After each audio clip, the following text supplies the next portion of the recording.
I guess we got up again. 3, 2, 1. Yo, everyone, you're listening to Filmmaker Mike and the boys. Joining me for this episode is Sequestered Jester. Hey, everybody. Kuya. I'm an island boy. Okay. Oh my gosh. Random. And Pinhead. Oh God. Welcome. You guys know that meme, right? You guys know that TikTok meme, Yes, Yeah, who I do. doesn't I know hate that it. dumbass bullshit? right? Fucking, I'm an island boy. They popped up on my FYP and I'm like, what the fuck? Why? Oh my God. Oh boy. But hey, we're back. Look at that. We're back. Oh my gosh. If anybody was listening, they just left right after that. Yeah, I'm already ready to leave again after that. So, belated happy birthday, Kuya. Thank you, guys. And Pinhead from October. I don't think no, from October. we got to greet you. Happy birthday to all three of you guys, actually, isn't it? Yeah. Yeah, I'm happy belated happy birthday, Mike, too. Thank you. Shit. It was last Sunday, November 28th. Yeah. Happy birthday to all four of us. There we go. and Jester as well, all the way back in March. But then March, right? Yeah, somebody had to be fucking different, right? I'd rather not disclose my birthday. Oh goodness gracious! Oh, shit. Like we're giving the date and the year. My God. March 14, 1984. Jeez. Yep, God. you got it. I am an old geezer. Yeah. So, yeah. Story time. I did mention this to Jester and a Pinhead, but I didn't get to mention it to Kuya. So on my birthday, of course, they announced it, right? When the last Spider-Man No Way Home trailer, they announced when we were everyone was expecting like, oh, tickets are gonna go on sale as soon as that trailer drops, because why not? That's how they usually do it. That's how they did it for Star Wars, for Rise of Skywalker, Last Jedi, and even Force Awakens. But no, at the end of that trailer, it said, tickets go on sale on Cyber Spider Monday, November 29th. I'm like, oh God, okay.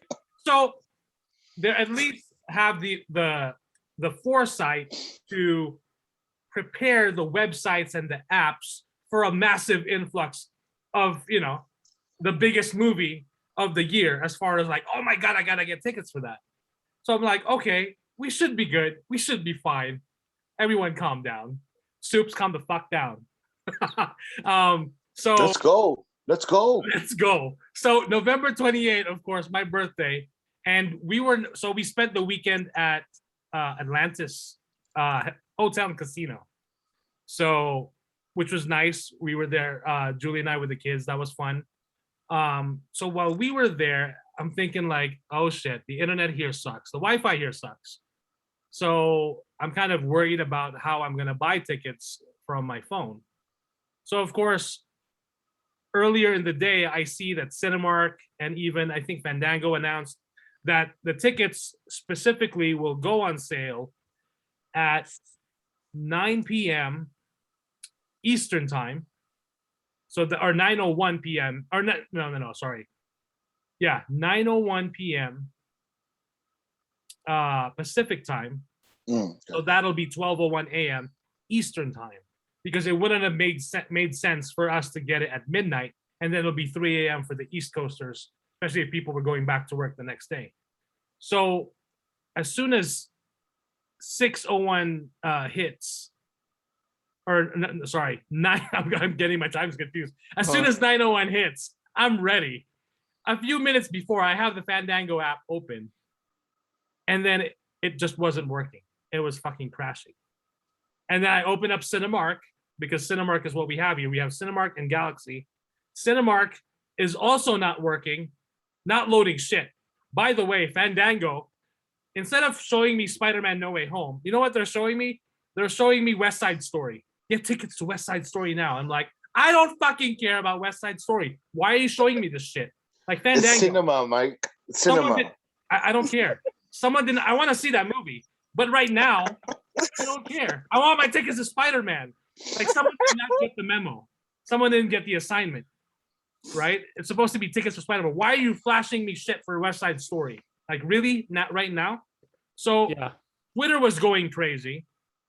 Everyone could not get tickets. And of course, days before, a lot of the TikTok experts and expert Spidey fans were like, don't buy your tickets online. Go to the movie theater. And I thought, that's a great idea. That's if the movie theaters are open, depending on what time the tickets go on sale. So for East Coasters, that's midnight. There's a good chance that movie theaters aren't open at that time. Or if they are, that's very few. Not everyone can just go, especially if they have work the next day. So for us, it's 9 p.m. So anyway, I'm trying to load the app. Nothing is happening. Nothing at all. It's just not working. And I'm like, this sucks, because they were not ready at all. And I thought they were, but I shouldn't be surprised anymore. So anyway, 9:30 passes and I'm telling Julie, like, you know what? I'm getting really frustrated. I'm not going to wait forever here just for tickets. And there's Jester's Spidey mask right there. Oh, I'm just acting like you, getting ready for those tickets. Yeah, I got mine too. I should a little bit. So this internet sucks. I tell Julie, like, you know what? I'm gonna have to go to the theater because it's only like 9:30. I'm gonna have to go to the theater and just get them because I can guarantee that I won't have any problems. So by 9:40, she's like, you know what? Go. I'm like, yeah. So she's putting the kids to bed anyway. I'm like, fuck yeah, it's my birthday anyway. So I got a perfect excuse. So I drive to Cinemark, south of town. So if we didn't stay at the Atlantis, we would have been closer because it's closer to our house. But anyway, I hit it on the freeway. I get to the movie theater a few minutes before 10. As soon as I go in the doors are fucking locked. And I'm like, what the fuck? I did not drive here to not get my tickets. So fortunately, I noticed some people are leaving. They just finished the movie, whatever they watched. So as soon as one of them opens the door, I hold the door open for the rest of the group. And I'm being nice. And I'm like, I'm doing some Mission Impossible shit here. So as soon as they walk out, I slip in. And I'm like waiting by the counter. There's nobody at the counter, of course. And then this lady notices me. And I'm like, and she's like, do you have an advance ticket? I'm like, no, I need to buy tickets for Spider-Man. And so she tells her okay, let me call my coworker. He's gonna help you. I'm like, okay, great. So she calls her coworker. He helps me. And he's like, oh yeah, we only sold 30 tickets so far. And I'm like, yeah, I wonder why. Because your fucking website doesn't fucking work. Like they didn't do their homework right. So anyway, I get the 2 tickets for the 17th, which is Friday. And then of course they also had tickets for the 16th. So I thought everyone was going 17th, but no, they always do that now. The earliest day is the 16th, but some people are gonna get to see it on the 15th, believe it or not. Let's go. Just in the US. Let's go. But of course the Brits are gonna see it on the 15th because Spider-Man is not even American. Not even an American actor. He's Tom Holland, so he got the Brit discount. Yeah, so did Soups. Yeah, right. He's got the hookup. So Yeah, he does. So anyway, the guy's selling me the tickets. I choose the seats, I get the ticket, and he's like, they're showing it in the UK on the 15th. And I'm like, I'm not gonna fly all the way to the UK just to see this. And it instantly reminded me of when The Force Awakens was about to drop. They actually had a promo for, I can't remember if it was British Airways or some other airline, that you could actually buy flights to go to the UK because they were getting it first. The Force Awakens. Oh my gosh. Yeah, to see the movie. So, and I kid you not, of course, there were fans that did it because, Star Wars. I mean, look, had I been able to do it, I would have done it for Star Wars. Spider-Man, I'll wait. I'll wait. Fair enough. And especially now during COVID, I'm like, I mean, will I see a Karen? If I'm gonna see a Karen like on board and then delay my fucking flight, well, fuck you. I don't want to deal with that shit. Anyway, I got the tickets and I was like, after that, it was like, wow, that was fucking awesome. I got it. And I was really proud because I posted it and I told people like, hey, if you can make it to a movie theater right now, go. Or just go the next morning because there's a good chance, So anyway, as far as the Fandango, Cinemark, and all the other movie sites, a lot of fans were not able to get their tickets until 3 hours after. 3 hours after. They forgot to set the real time to. Yeah. So I'm like, so every fucking time zone is 12 o'clock midnight. So if someone on the East Coast fucking idiots tickets at midnight, they didn't get it till 3 a.m. Oh, Jesus Christ. Spider-Man. Yeah, but anyway, it broke records, of course, as far as the ticket sales, and the fact that. But again, when you think about it, it's probably also a marketing ploy, most likely, because you're gonna be like, oh, it shut down the servers, it shut down the network, or whatever like that. Well, I mean, yeah, because I got tickets a week later after that, and it was a little bit of a struggle, but I got good seats still for Sunday that weekend, opening weekend. Yeah. So yeah, at least you got tickets, and then of course before you know it, eBay listings for tickets as much as up to $25,000. $25,000. And if you buy that, you're stupid. This is the same thing that happened with The Force Awakens. People, and I did get extra tickets for The Force Awakens. I remember that. And I remember, like, instead of just getting a refund, I did list it on Craigslist, but I did not flip it. I just sold it for what I got it for, to a local guy who wanted the tickets because I got other tickets for a different time. So, but I didn't flip it, right? Because there are a lot of people that fucking flip movie tickets. Like, what the shit is going on? So, No Way Home's massive ticket launch day for Fandango. This is from Get Fandom. Biggest pre-sales in 24 hours since Avengers Endgame. It beat Infinity War, Star Wars Episode 8, and Star Wars Episode 9 within 24 hours of ticket sales. And then in just 2 hours, it topped Black Widow's 24-hour pre-sale tickets. Oh no, Black Widow.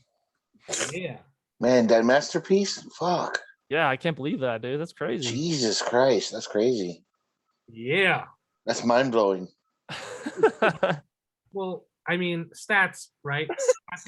So anyway, that's that. Speaking of which, as far as statistics, I hope you all had a good Thanksgiving at least. Yeah.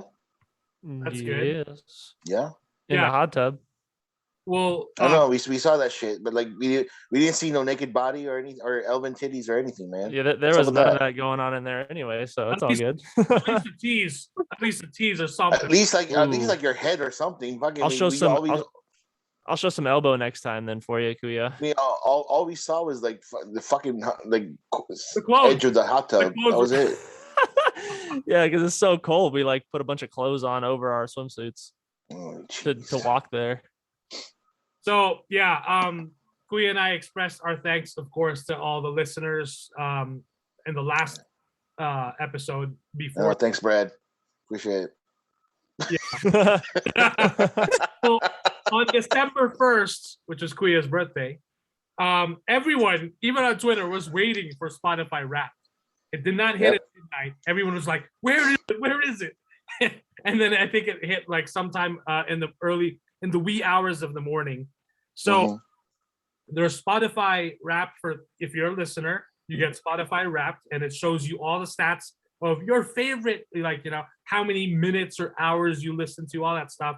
And they actually made it like, hey, we're tracking what you're listening to, but hey, it's fun, right? It's cool. Share it off.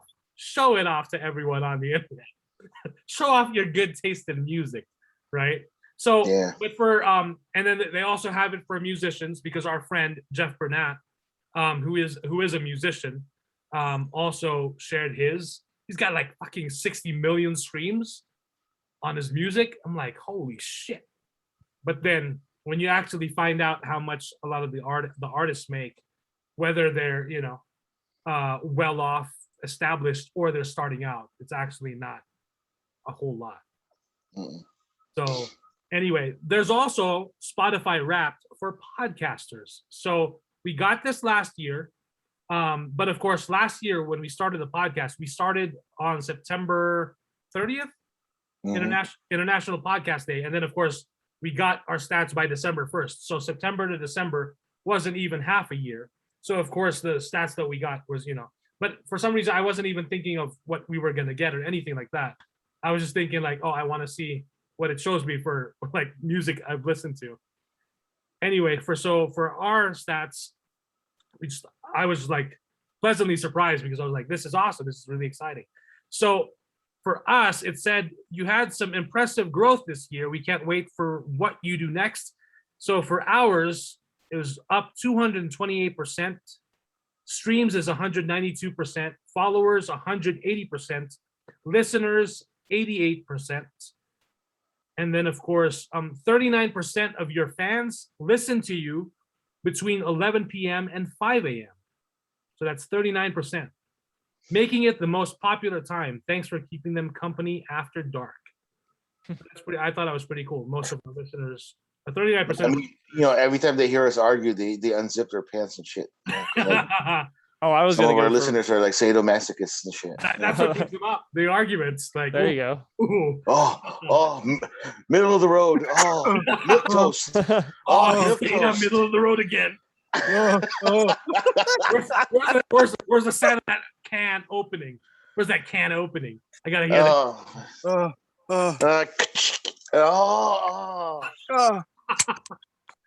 There you go. There's that sweet sound. And then, of course, we released 6,679 minutes of content. Jeez. 49 episodes. I'm like, damn it, we should have gotten 50. I just want 50. 50. So yeah, 6,679 minutes of content across 49 episodes. Please remember to drink water. So, and then, of course, we are 49 episodes for last year, and we're primarily in 10 countries. Nice. So, yeah, I was just like, wow, this is really cool. And kind of inspiring and uplifting. Because, like we do the podcast for fun, and it's always been fun. I mean, otherwise I wouldn't even bother.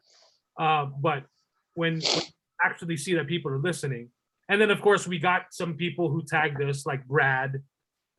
He tagged us in his Spotify Wrapped, and we made it to his number one podcast over what's his name, Logan Paul, yeah, number 3. I'm like, holy Impulsive shit. Or whatever. I'm like, wow. And then he listened. There's like it also shows like how much of the the podcast they listen to the most. So lots of other cool stats. And then who else?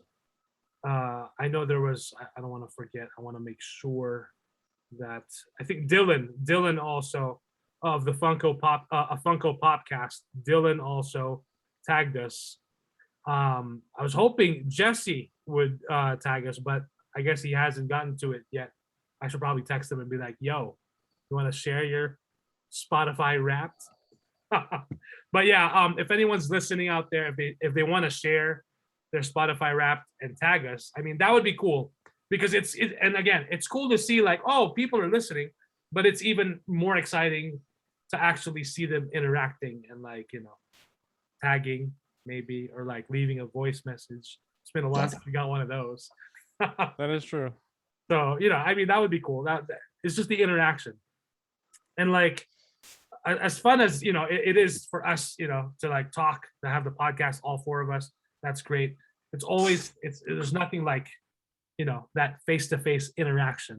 Like, and it's been a while. And see, this is another thing. I tried to book a private screening for Spider-Man No Way Home, but a lot of the private screenings are so earlier in the day that it wouldn't work for me on the weekend, and they were all sold out. Oh my gosh. So I bet you those motherfuckers were like, I'm going to get a private screen with Spider-Man. And I'm going to like, fuck you. Like, damn it. So, yeah. And there used to be a ton of private screenings, of course, especially last year and earlier this year. But of course, as more movies are now out, now if you try to book a private screening, a lot of the movies are new movies, and they're of course much pricier. I do regret not doing a private screening last year for Batman Returns right before Christmas, because it was only $99. So I was hoping that they would bring back some cinema classics like that. But who knows? Hopefully that'll come back or something like that. But anyway, yeah, thank you to all our listeners and for all the support. But yeah, it wouldn't hurt to tag us or to like comment on the episodes, whether it's on Instagram or YouTube, or leave us a voice message. It's always fun to hear from you guys and what you guys think of the podcast, or what you think of Kuya. Whenever they fucking hate me, man. Exactly. Share it. They fucking hate me. They're gonna be like, that motherfucker hates Batman. Fuck that guy. Oh yeah, but yeah, we're planning some cool stuff. I hope in the near future, which would be awesome, and we'd love to hear from people who listen and consume. I mean, 6,000 minutes of content. Like, holy shit, who is listening? I'm curious. I mean, as far as from the people that we know, like, I listen to our podcasts and shit. So yeah, well, thank you. But so he's just getting off at those hours at night, listening to like, himself talk. Every time I hear Jester, I just forward my shit. Yeah, I mean, totally understandable. I would too. Like, ooh, I got him here. Ooh, I got him there. Oh yeah. Let me hear that again. Yeah, he's blowing it. I got him. Oh! Oh man. Alrighty. So now we're gonna get into the Marvel. We're gonna step back into the Marvel universe because we've got a brand new show. A brand new show that dropped right before Thanksgiving. So of course, Hawkeye. Christmas show, by the way. The Christmas show. And rightfully so. Yeah. So I would like to say this is more Christmas than Iron Man 3. Because a few days ago, I was searching for what other Christmas movies are on Disney Plus. So I type in Christmas, and all the movies are there. The Santa Claus, which I love, Home Alone, and the new Home Alone, which I will. Yeah, there you go, Mike. You know what really bothered me when I typed in Christmas? Iron Man 3 popped up there, right smack dab in the middle, and I'm like, the fuck is Iron Man 3 there? They're just trying to please watch the crappiest Marvel movie other than Captain Karen. You think Iron Man 3 is that bad? I think the story is it worse than Thor: Dark World for you? No, I actually think Thor: The Dark World is actually better than Iron Man 3. Oh, wow. Yeah. Wow. So interesting. That's just me. So yeah, on the Disney Plus account, 14 hours ago on the official Disney Plus Instagram, what do they post? A screenshot from Iron Man 3 when Iron Man crashes in the snow. And the caption is, let's settle this. Is Iron Man 3 a Christmas movie or not? No, it's not. No, it's not. And sound off in the comments. So Die Hard, for years now, Die Hard's not a Christmas movie. Die Hard is a Christmas movie. And I think it's Die Hard 1 and Die Hard 2 is a Christmas movie or Christmas movies. Let's get that straight. Okay, so see, you're only seeing the conversation with Die Hard 1. So, yeah, but Die Hard 2 is also a Christmas movie. So okay, so but when you compare, so Die Hard, I think is more widely accepted as a Christmas movie now. So let's get past that shit. That's so fucking 2018 now. My thing is Batman Returns is a great Christmas movie that is not being talked about enough during the holidays. And then now they're pulling this, is Iron Man 3 a Christmas movie? No, it's fucking not. Just because he crashed in the middle of smack dab butt fuck Idaho or whatever in the snow, and the little kid helps him. What's his name? Who showed up at Endgame and got his check, and everyone is like, "Who the fuck is that kid?" At Tony Stark's funeral, like young Iron Man. Oh yeah, they were saying that he was the kid from Iron Man 2, that Iron Man. And then years later, when Spider-Man debuted in Civil War, everyone was like, "That's Peter Parker. That was Peter Parker. It's Iron Man 2." Oh man. So anyway, I just wanted to get that off my chest because I'm like, what the fuck is up with this Iron Man 3? Come on, enough. No, Iron Man 3 is not a Christmas movie. So yeah, Hawkeye dropped first 2 episodes. And then we got the third episode this week. My overall thoughts, I really liked the first 2 episodes, but I wish now seeing the third episode, I wish they would have just dropped those 3 episodes first together as a nice little turkey before Thanksgiving and be like, hey, here's Hawkeye. Have a good taste of it. There you go. 3 episodes, not 2. But again, I like the first 2 and I really enjoy the third one, especially the action at the beginning. And I thought the Rogers musical was hilarious and at the same time kind of sad because in the world that that the Avengers live in and or post Endgame and all that stuff, like there of course all these like there's a musical, they're marketing, they're making money off of them, but Clint went through some serious shit, especially when he lost Black Widow. Because I did rewatch Endgame again recently, and that's a really strong scene when they're fighting over each other and who's going to sacrifice himself, because that's been his best friend. So, and then of course his loss of hearing over time, over all the fucking massive explosions, I thought was actually. Does he lose his hearing in the comics, Kuya? No. No. So this is something new for the character. Wait, he's not deaf in the comics? No. So what was everybody talking about then? I just remember everyone's like, "Oh, finally, Hawkeye's comic accurate with him being deaf." He's not deaf in the comics. So I wonder if there was a storyline somewhere, or like they could have because of the Feige shit that's happening with the MCU, they probably retconned it like here, like when the new Avengers showed up or whatever. Okay. I don't know. As far as I know, he's like physically fit, man. So yeah. So and then this guy just can't catch a fucking break. Like he's like the Michael Jordan of the Avengers. Like he retires and he comes back. He retires and he comes back. So the first episode, 49 minutes, is titled "Never Meet Your Heroes." Episode 2 is "Hide and Seek." That's 51 minutes, and then episode 3 is "Echoes," 43 minutes. So of course, as far as Jeremy Renner, I've always enjoyed him, whether it's in the Marvel movies or in other films as well. But of course, Haley Steinfeld is really great as Kate Bishop. I really enjoyed their chemistry together, so I thought that was really cool.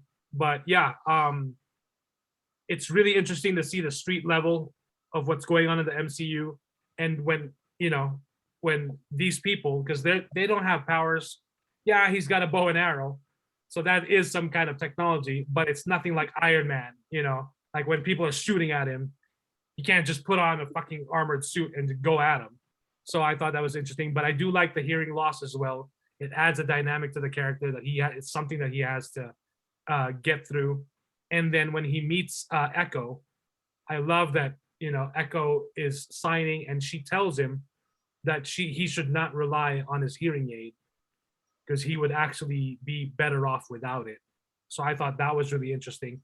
Because I think once he learns how to read lips, and as soon as I saw that she was reading lips, I'm like, where the fuck is Ethan Hunt? He better fucking show up here. Well, so Kuya is partially right, but partially wrong upon this Google search. Yeah. Throughout various points in his Marvel comic history, Clint Barton has either had partial hearing loss, lost around 80% of his hearing, or lost his hearing entirely. At one point in his comic history, Hawkeye was 80% deaf in the aftermath of a big battle. And then there's a 2014... after a big battle. Okay.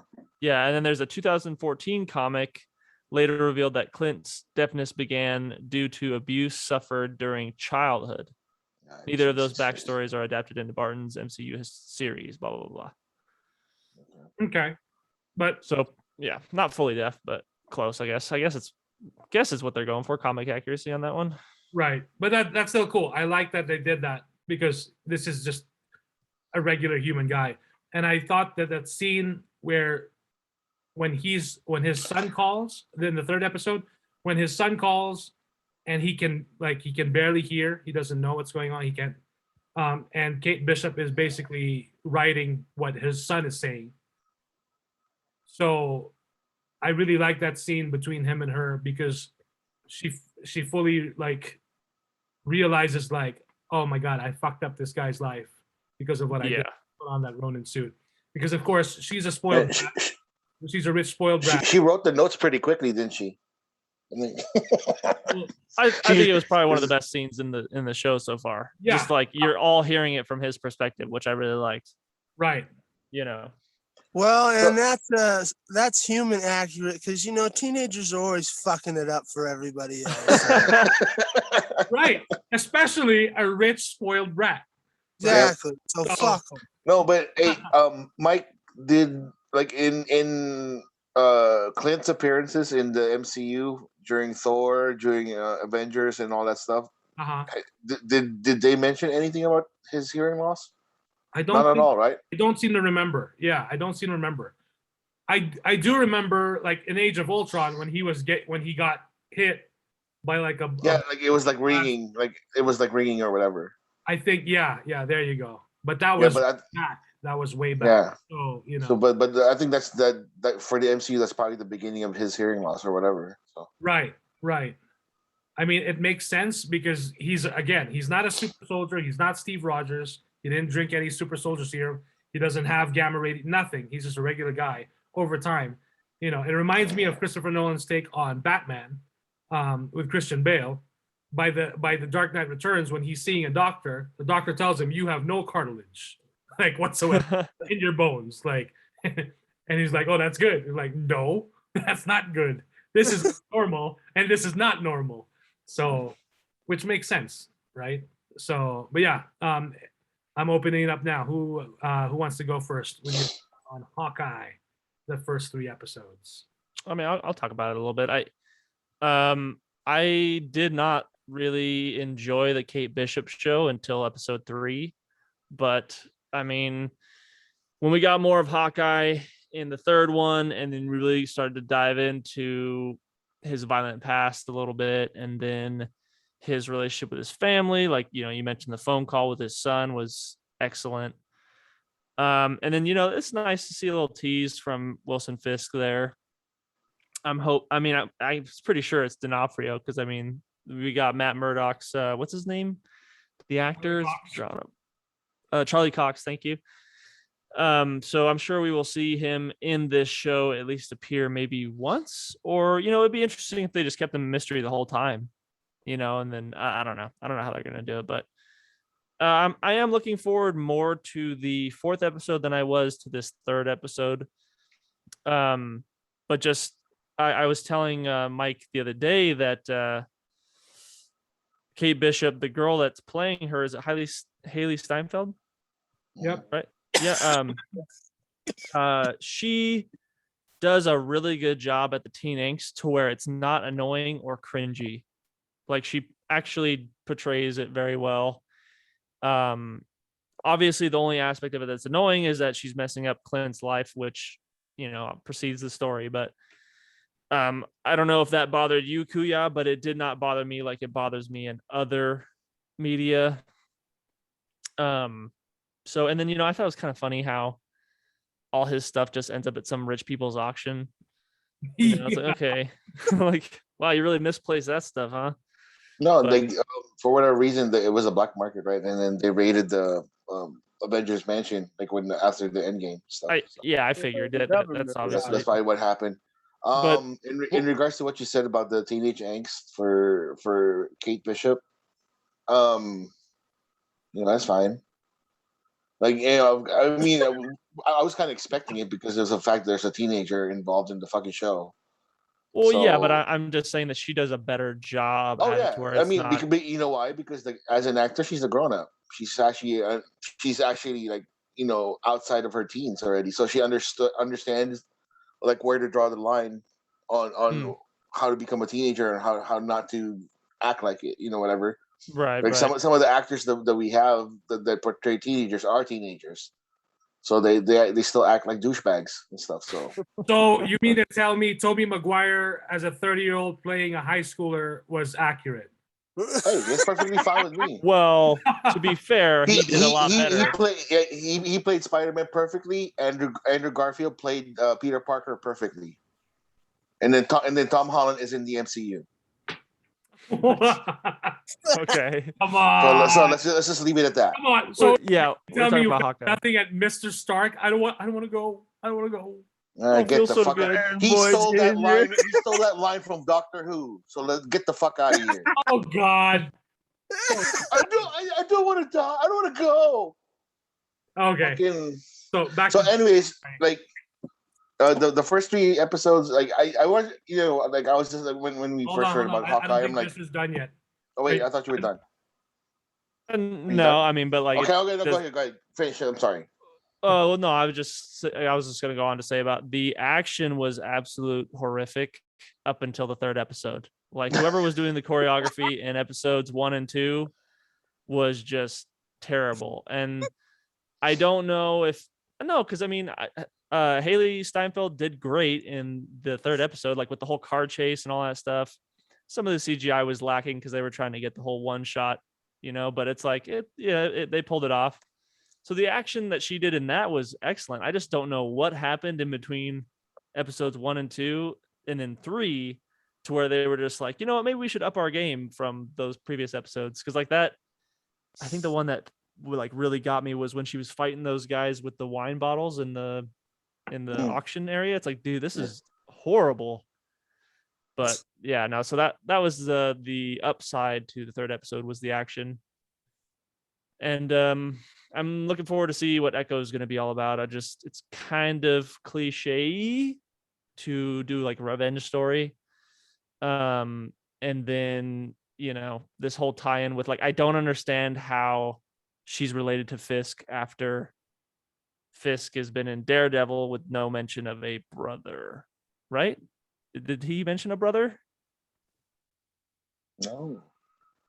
But it could be brother at arms. So I thought that as well. I thought like, okay, maybe because remember the tracksuit mafia call. What do they call each other?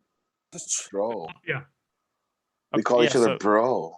Well, oh my gosh, that their humor is horrible. The cringe is just off the charts with the. It's comic book accurate though. Okay, I'm not even lying. Like in the Hawkeye series, like all those fuckers they say bro. And I'm just like because when I heard it, I started laughing like crazy. So I'm like, holy shit! They actually went for it. That's awesome. Well, good for them on that one. I just not my cup of tea, I guess. But yeah, no, I'm curious how they're going to tie that in. I'm really hoping they're not going to do this dumb like, well, in the multiverse, this is a different Wilson Fisk and this is a different Daredevil and blah blah blah blah. He's not going to be as violent as he was in the Netflix show, and so I don't know how they're going to do that, but we'll see. Well, it's easy to retcon that. All he has to do is when he shows up, he's gonna say like, "When I was in high school, when I was a bro."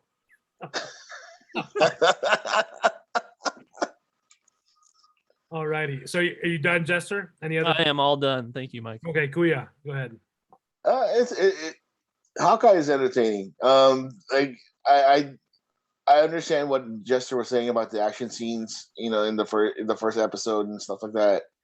I mean, it's not as bad as live action Cowboy Bebop action scenes, but it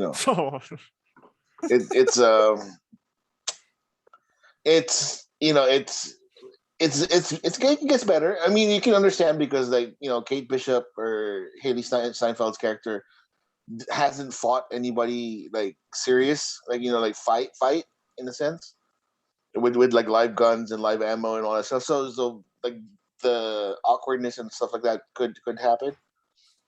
And it didn't. When the real Hawkeye or the Nomad character appeared in episode 2, that's when all hell broke loose for them. Or was it end of first episode, I believe? Yeah, something like that. Yeah. But yeah, I mean, I'm just trying to find out like what their angle is when it comes to Hawkeye, because like Hawkeye for me is a forgotten Avenger, just because he's not the cool one, he's not the the flagship. He's not the one with the cool tech. He's not whatever all that stuff, right? He's just a guy. I was telling Mike last week. He's kind of the more important ones because if it wasn't for him, Scarlet Witch would be fucking crazy. And you know, he motivated the Scarlet Witch to get off her high horse and fucking protect the people from of Sokovia in Age of Ultron. So, you know, that was kind of cool of him. It's very heroic of him to do that shit, you know.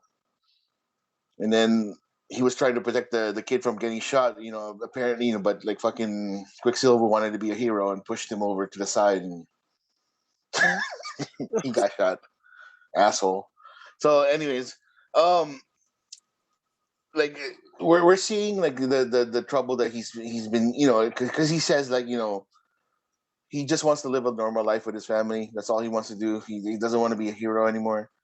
He doesn't, you know, every time people recognize him, he doesn't want to do shit. You know, like with that bathroom scene, right? You know, like when he's like, "Oh, can I take a selfie with you?" And like, now's not the right time, bro. You know, like, you know what I mean? It's like he's like, "I'm not. I really don't want to do this."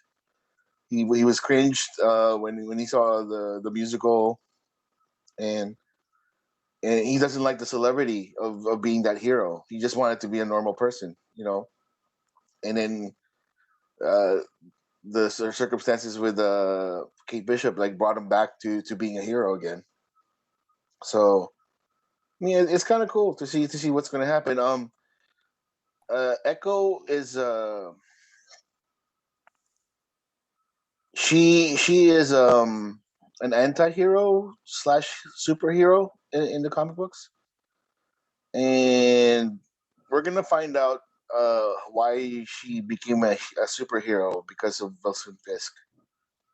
Just because of the fact that it had something to do with, you know, like the people that she cared for and everything. Yeah, it's her family. Yep. So it's gonna be good. Like, you know, she's a great character, and you know, the actress that portrayed her, she's great.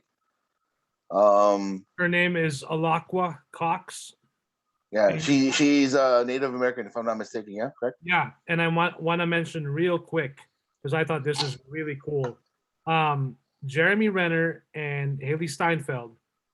So Alaqua Cox, the girl who plays Echo, this is her first acting gig ever. So she was really nervous about. It shows. She was really nervous about doing it, the role. So when so there's a quote here. This is from /film.com. So quote, "It was such an honor to work with them both. I think they are spectacular actors, and I have learned a lot from watching them work behind the scenes. I remember meeting Jeremy on my first day of work on set. I was a nervous wreck as this was my very first acting job. He then complimented me in ASL, American Sign Language, which comforted me. Haley also spelled out her name to me in ASL at the studio where we were doing our stunt training sessions. I thought it was sweet of them putting in efforts to learn basic ASL to communicate with me. It means a lot to me as a deaf person." That's cool. That was really cool. So she's really a deaf person, not just an actress portraying. Okay, that's cool. And because what's happening now in Hollywood, when there's an actual role, a character that's deaf, and then you get an actor that's not deaf, a lot of people are like, you know, there's deaf actors, so why don't you actually give them the job to portray, you know, because they would, when it comes to doing the ASL, they would actually give, you know, instead of teaching someone, you know, how to learn it for the first time, actually give it to someone, you know, and that's happening a lot more now in Hollywood, which is great because it's really giving opportunities to those, you know, that deserve it. So I thought that was really cool. Yeah, I mean, like the first 3 episodes were great. Mike was right. I wish that they showed the first 3 episodes in one shot, like, you know, like they released it during Thanksgiving weekend or whatever. To be perfectly honest, I wish they released everything in one shot. Like Netflix, they're like, nah, It's not gonna work that way. But like maybe release like the next 3 episodes, next 2 episodes, whatever. It's fine. But yeah, I mean, overall, it's not too bad. It's not a bad watch. I just need to get reminded by Mike every so often that the new Hawkeye is on, because I'm like, oh, I guess there is a new Hawkeye on right now. So, whoops. So it's pretty cool. Vera Farmiga's there. She's awesome. Who else was there? I don't know. The tracksuit mafias were good. The dog, the one-eyed dog, is in the comic books. His name is Lucky, but they're trying to figure out a name for him right now. Pizza Dog. So, yeah, Pizza Dog. It's Pizza Dog from now on.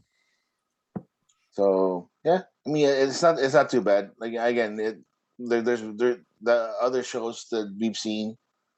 To be honest with you, I liked them better. But like Hawkeye is just it's like Thanksgiving dinner. It's pretty warm. It's good. It's good for you. It's comforting. So I described it like this: it's a very chill show, very chill, and I mean, credit to that mostly is from Clint's character, because he's just like that right now.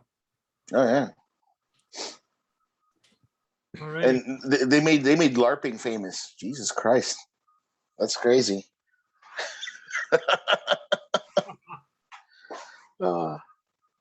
Alrighty, Pinhead. Yeah, I guess if you were eating your dinner out of the dumpster behind McDonald's, this is definitely a Thanksgiving dinner. It's warm and comforting. It's warm and comforting, and it's a good Thanksgiving meal, like the old Mad TV skit, McDumpsters and shit. This movie or this show isn't terrible, but I don't care. The first and second episodes were fucking trash to me. They were boring. I didn't give a fuck. There were certain things in the episode where I was like, that's a nice touch, like showing the flashbacks of why he has no hearing. Because regardless of if it is or not comic book accurate, it's accurate to what would happen to a human. Well, quite frankly, he would be fucking dead at this point. But even if you survive, it's accurate to what would happen to a human body, because concussion is a thing. Showing all those explosions and him getting blown through walls, and that's fine. But I don't care about. I don't care about Haley Steinfeld's character, Kate Capshaw. I don't give a fuck. What's her name? Alana Cox, the girl who plays Echo. She's great. I enjoy her, but I don't. All this is leading to another movie or another show for her, and I don't give a fuck. They won't do half of the shit that they'll for her character. I guarantee it. Everybody's all excited and getting their dicks hard for nothing, because at the end of the day, they're not gonna do half of the cool shit that her character does in the fucking comic books here in live action. It's just not gonna happen. I'm telling you. Some of the shit she does in the comics is like, yeah, that's not going to happen anywhere in Marvel. I'm sorry. It's not in a movie or a series. It's not going to happen. So, like, what does she do in the comics that's really cool that you don't think is going to happen in the show? Well, for example, like pretty much taking over the Hand. That's not going to happen in the comics or in Marvel. They're not going to go for, because that shit was established in the Netflix Daredevil series, right? And it was established very well with very brutal form. Disney is not going to do that. I am sorry, it is not going to happen. They'll do a mediocre, subpar, average. Do we got to do this again? Average, yes. Middle of the road version of it, and I don't give a fuck about that. I will, if they're gonna do it, I would like it to be comic book accurate, but it's not going to be. It'll be like a Thor Ragnarok version of why Kuya's always pissed off with Thor Ragnarok. It'll be the same thing here. So I don't care. Good for the girl. That's great. We can all now sing "We Are the World. We are the children. Great for all the kumbaya shit. That's great. I'm glad she's got an opportunity, but it's too little too late for me with most of this Marvel shit. I don't fucking care. The third episode, I 100% agree, is far more solid than the first two because they finally get, and this is why I know they won't do half of the cool shit that once Echo is really established, they won't do, because they're doing this bargain bin 99-cent store buddy cop lethal weapon shit with Kate Capshaw and Clint and Hawkeye's character. That's cool, but that can only sustain my attention for so long. So I'm glad that this third episode did a lot of, booms and bangs and bleeps and bloops that every Marvel fan loves so much. And I enjoyed it too, but by this point, it's too little too late for me. I'll watch the rest of it only to support Jeremy Renner because I think he's fantastic. And I do like, what's her name? Haley Steinfeld or whatever the fuck her name is. She's great too, but at this point, I don't give a fuck about these stupid fucking Marvel shows. So it's okay. It's not terrible. I'm not going to call it dog shit because that's not what it is. And yes, it is completely Christmas shit, especially after the end credits of this third episode. Yeah. So you can't really, no one can debate that. But yeah, I do agree with Mike. Who the fuck cares? We've been talking about Batman Returns for years and you guys didn't want to even bat an eye. And now you're all like, oh, Marvel's got Christmas. Oh, shut the fuck up. So that's how I feel about it. Am I excited about episode 4? But we'll see what happens. Maybe this show will turn around and it'll completely blow my mind by the end of it. But probably not. Let's not be funny. So there we go. Yeah, cool. I love the for whatever reason, I've never listened to as much Sammy Davis Jr. until now. I know how that happened, but I've been listening to the Gingerbread Man, and my son Lucas was also saying like he's also doing that, and I had no idea. I was telling Pinhead off the air that I was going through Sammy Davis Jr. songs, his albums, and I saw the Candyman. I'm like, the Candyman. I played it, and I'm like, what the fuck? Because this whole time I've been living my life. I thought that song, the Candyman song, in Willy Wonka and the Chocolate Factory, was an original song. Oh. And I'm how the hell did I not know this? So I'm like, holy shit, dude. So yeah, Pinhead explained that Sammy Davis Jr. is the original performer of that song.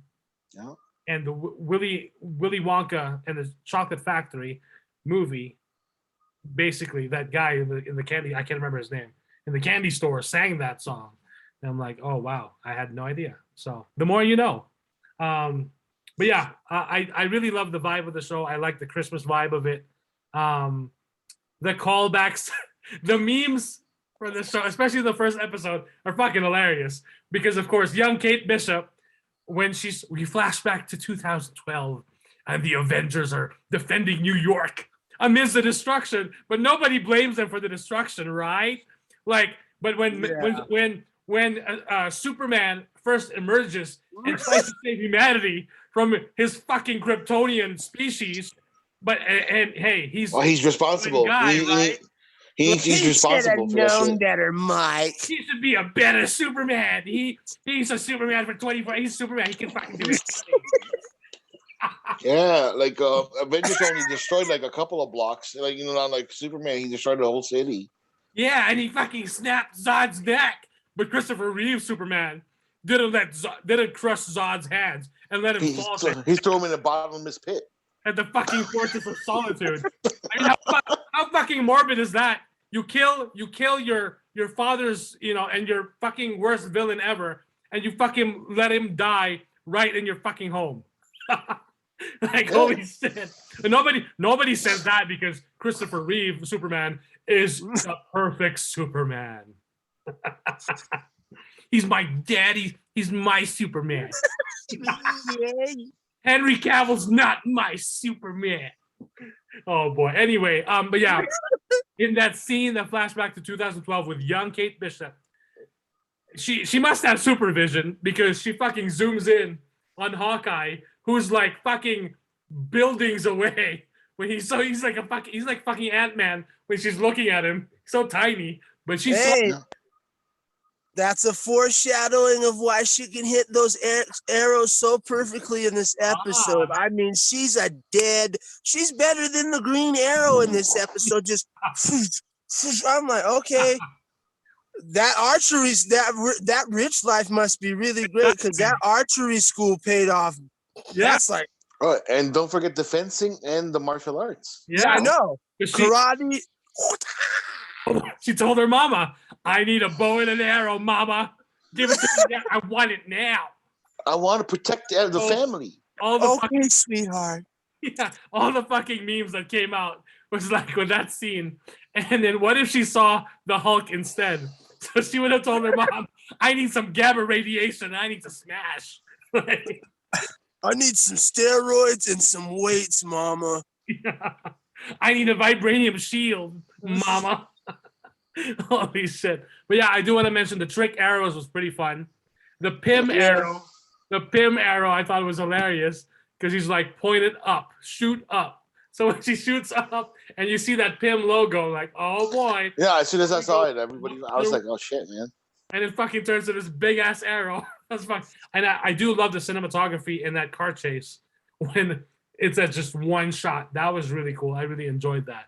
So yeah, that's there. Like I said, that's why I don't call this dog shit because there are sequences, especially in the third episode, where there's some really genuine excitement, especially when she's, like I said, fucking Deadeye in Red Dead Redemption with the arrows just whoosh, and shooting everything pretty much to 100% accuracy. But other than that little nitpick, it's exciting to watch, but that's why, but also it's a double-edged sword because that's why I say it's like, to me, it's a bargain bin, Lethal Weapon, or, you know, Tango and Cash at this point. It really feels more like Tango and Cash than Lethal Weapon, if I'm really being honest. I mean, they ran out of trick arrows and stuff, so we might see some MacGyverism and all that shit. They're gonna figure something out.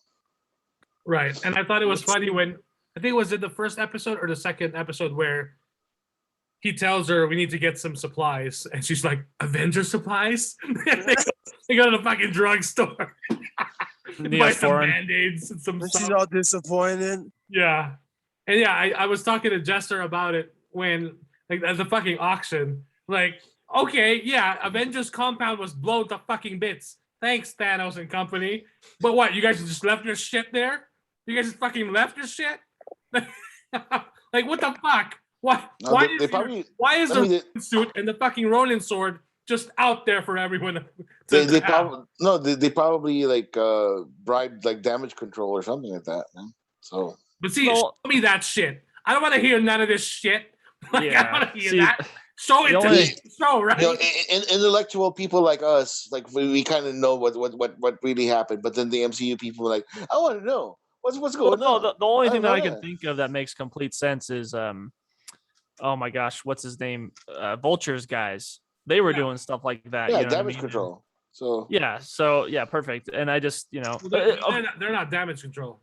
Oh, they're not? No, damage control is the other. The one that shut them down.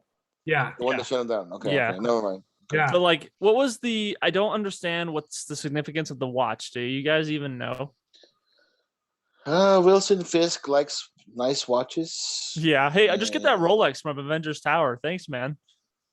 It's probably totally fun. I was gonna say if they do it right, that'll be explained, but we'll see. The only thing I could think of is the watch that Tony was wearing in Civil War. Tony promised me that watch for my birthday, and Electro comes in and starts tasing everybody. I think it's like I think it's Wilson Fisk. He likes watches. Uncle. Oh yeah, Uncle Wilson. He's teasing it. It would be cool diddled when I was a child, so now I diddle children. Wait, that's Batman. Come on, guys. Let's get God. Come on, here we go again. That's Batman. That's Batman. Let's not talk about like DC. We're talking about Marvel right now. Oh, we're gonna talk about DC in a bit. So I hope so, because I've had enough of this Marvel. Another quick nitpick that I noticed that I was like, come on, Disney, you got the money. At the beginning of the first episode, when Kate Bishop is at the university and she's shooting arrows at that bell, right? And she finally hits it. The bell crushes. The bell falls off the tower. Yeah. The fucking genius security guard pops in right away to where she's at. I'm like, oh yeah. How the fuck did you know? like there could have been a chase scene there. There could have been a cool chase scene. Yeah. Disney's got all the fucking money. Don't tell me you don't have the money. You got the money. See, that's what blows my mind. You're right. They have all this money, and for like, some do, but Disney's exceptionally cheap. Like they don't have any money at all. And I'm like, stop. Just stop it. You could have put a small, just even the smallest amount to do. We're not even asking. You could have done a 30, 90 second fucking snippet to really clean it up. Escape or something, some sort of escape. Exactly. Right. And by doing that quick chase scene, it could have shown us like, okay, she knows how to shoot bows and arrows and she can quickly evade at least security guards, right? Exactly. So she tries to run away from Tracksuit Mafia. Be like, oh yeah, she can run away from guys. She's pretty agile and she can run. Like, you know, not like she's out of shape or anything like, you know, or like she's got up her sleeve, basically. It was like, that's a fucking security. That security guard better get a fucking raise. Like, oh, I got you. Hey, maybe he's a telepath. Maybe this is the precursor to the X-Men. Oh God. Maybe. Yeah. Okay. Right? Mephisto. Right? Maybe it's Mephisto. I don't know. Shit. Oh boy. Alrighty. So yeah, I mean, it is nice because I'm enjoying it. It's cool. Something to look forward to, especially during the Thanksgiving, between the Thanksgiving and Christmas holiday. I think it'll be really cool. I don't know how many episodes this is. They said 8, right? That's why I thought it was 8. We got 3, so that leaves us 5 more. So we're getting one next week. So on the 8th, the 15th, the 22nd, and the 29th. So wait. 4, 5, 6, 7. So the last episode should be January 5th. So they are crossing over into Book of Boba territory. Dangerous. But I guess it's not that bad. Dangerous or genius.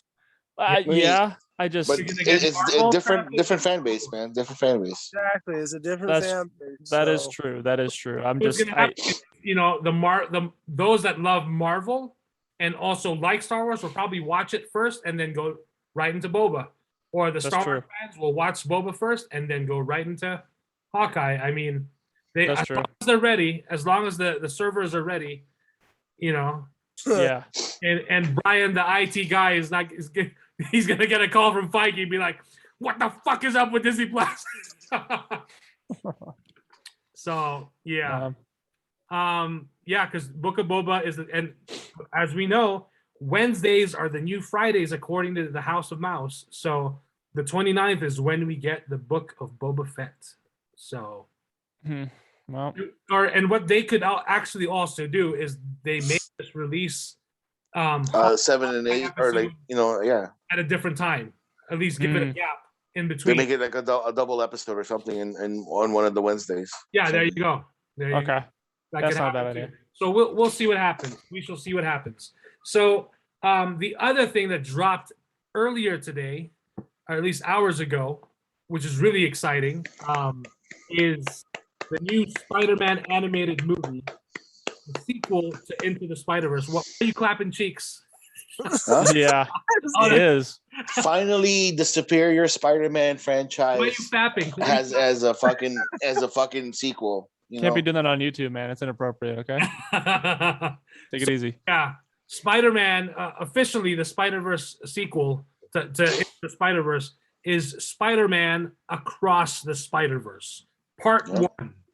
So I love Into the Spider-Verse. I was really happy that I got to see it in the theater, and I was blown away by it when I saw it. I was like, holy shit, this movie is the perfect comic book movie. Like, from start to finish.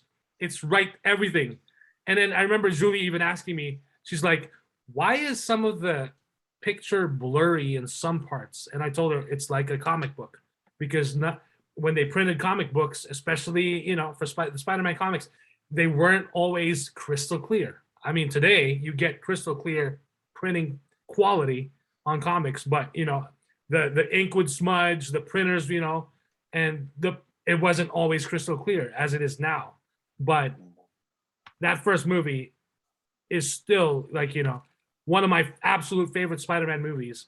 And the soundtrack is absolute fire. So I'm expecting this sequel to not just be a great sequel and a great movie, but a killer soundtrack as well. So it looks like, yeah, we're getting Miles Morales back, of course. And Haley Steinfeld is the voice of Spider-Gwen. Spider-Gwen, yep. Gwen Stacy. She was also perfect in that first movie. And and of course, Oscar Isaac, not just Moon Knight, getting that Disney check from Star Wars to Marvel and Marvel again. So Oscar Isaac will be Miguel. What's his last name? Miguel Herrera, I think. Herrera, yeah, a Spider-Man 2099. I always thought that suit design was awesome. I never got to read a whole lot of those comics, but I always loved the design of the suit. So that was always cool. I'm really looking forward to it. The teaser that they dropped is just a few minutes, but it's enough to get anyone excited, especially if you love that first movie. So did you guys get to see the teaser? I did. Thoughts? What do you guys think? See, here's the thing. I was not interested at all to see Into the Spider-Verse when it came out. And it wasn't until a friend of mine was like, dude, you need to see this movie. And by the time he told me that, it was already out of the theaters. So I watched it on Netflix. Yeah, it was. And then I was pissed off I didn't see it in the theaters. I was like, dude, I really wish I saw it in the theaters. But so, like, the trailers, for whatever reason, whoever is doing them, they just don't do anything for me to get me excited to go see the movie. I only expect it will be good because of the first one. So I know that this time going in, I'm going to go see this in the theaters because of how good the first one was. But the trailer was like, it was okay. It was all right. But I do love Spider-Man 2099. Again, only the suit. I don't know anything about him. It was always that suit and Scarlet Spider. Yeah, Scarlet Spider. Ben Reilly. Yeah. Clone. That's clone of Spider-Man, right? Or Peter Parker. Yeah. So Reilly, yeah. Those are the only two that like were like the big stick out for me, and I always loved as a kid. So it's cool to see him in this, and I hope that we get some more story. You know, I get to learn some things about him in this one. But other than that, the trailer just, I think it's who's making them. It's just like, it's just kind of not my thing. But yeah, that's it. That's my 2 cents. Oh yeah. Oh, my dick's hard. So, like, Into the Spider-Verse for me is the greatest Spider-Man movie I've ever seen, and I'm saying that just because I like the character. I like Spider-Man. I was a fan of Tobey Maguire's Spider-Man. I was a fan of Andrew Garfield's Spider-Man. Even the first 2 Tom Holland movies, I was I'm like, I liked them. But the issues that I had with all 3 actors, they never got like the complete picture. Like Tobey Maguire was a great Spider-Man. Or actually, I'm sorry. Tobey Maguire was a great Peter Parker. Andrew Garfield was a great Spider-Man, and Tom Holland was great for the MCU. So,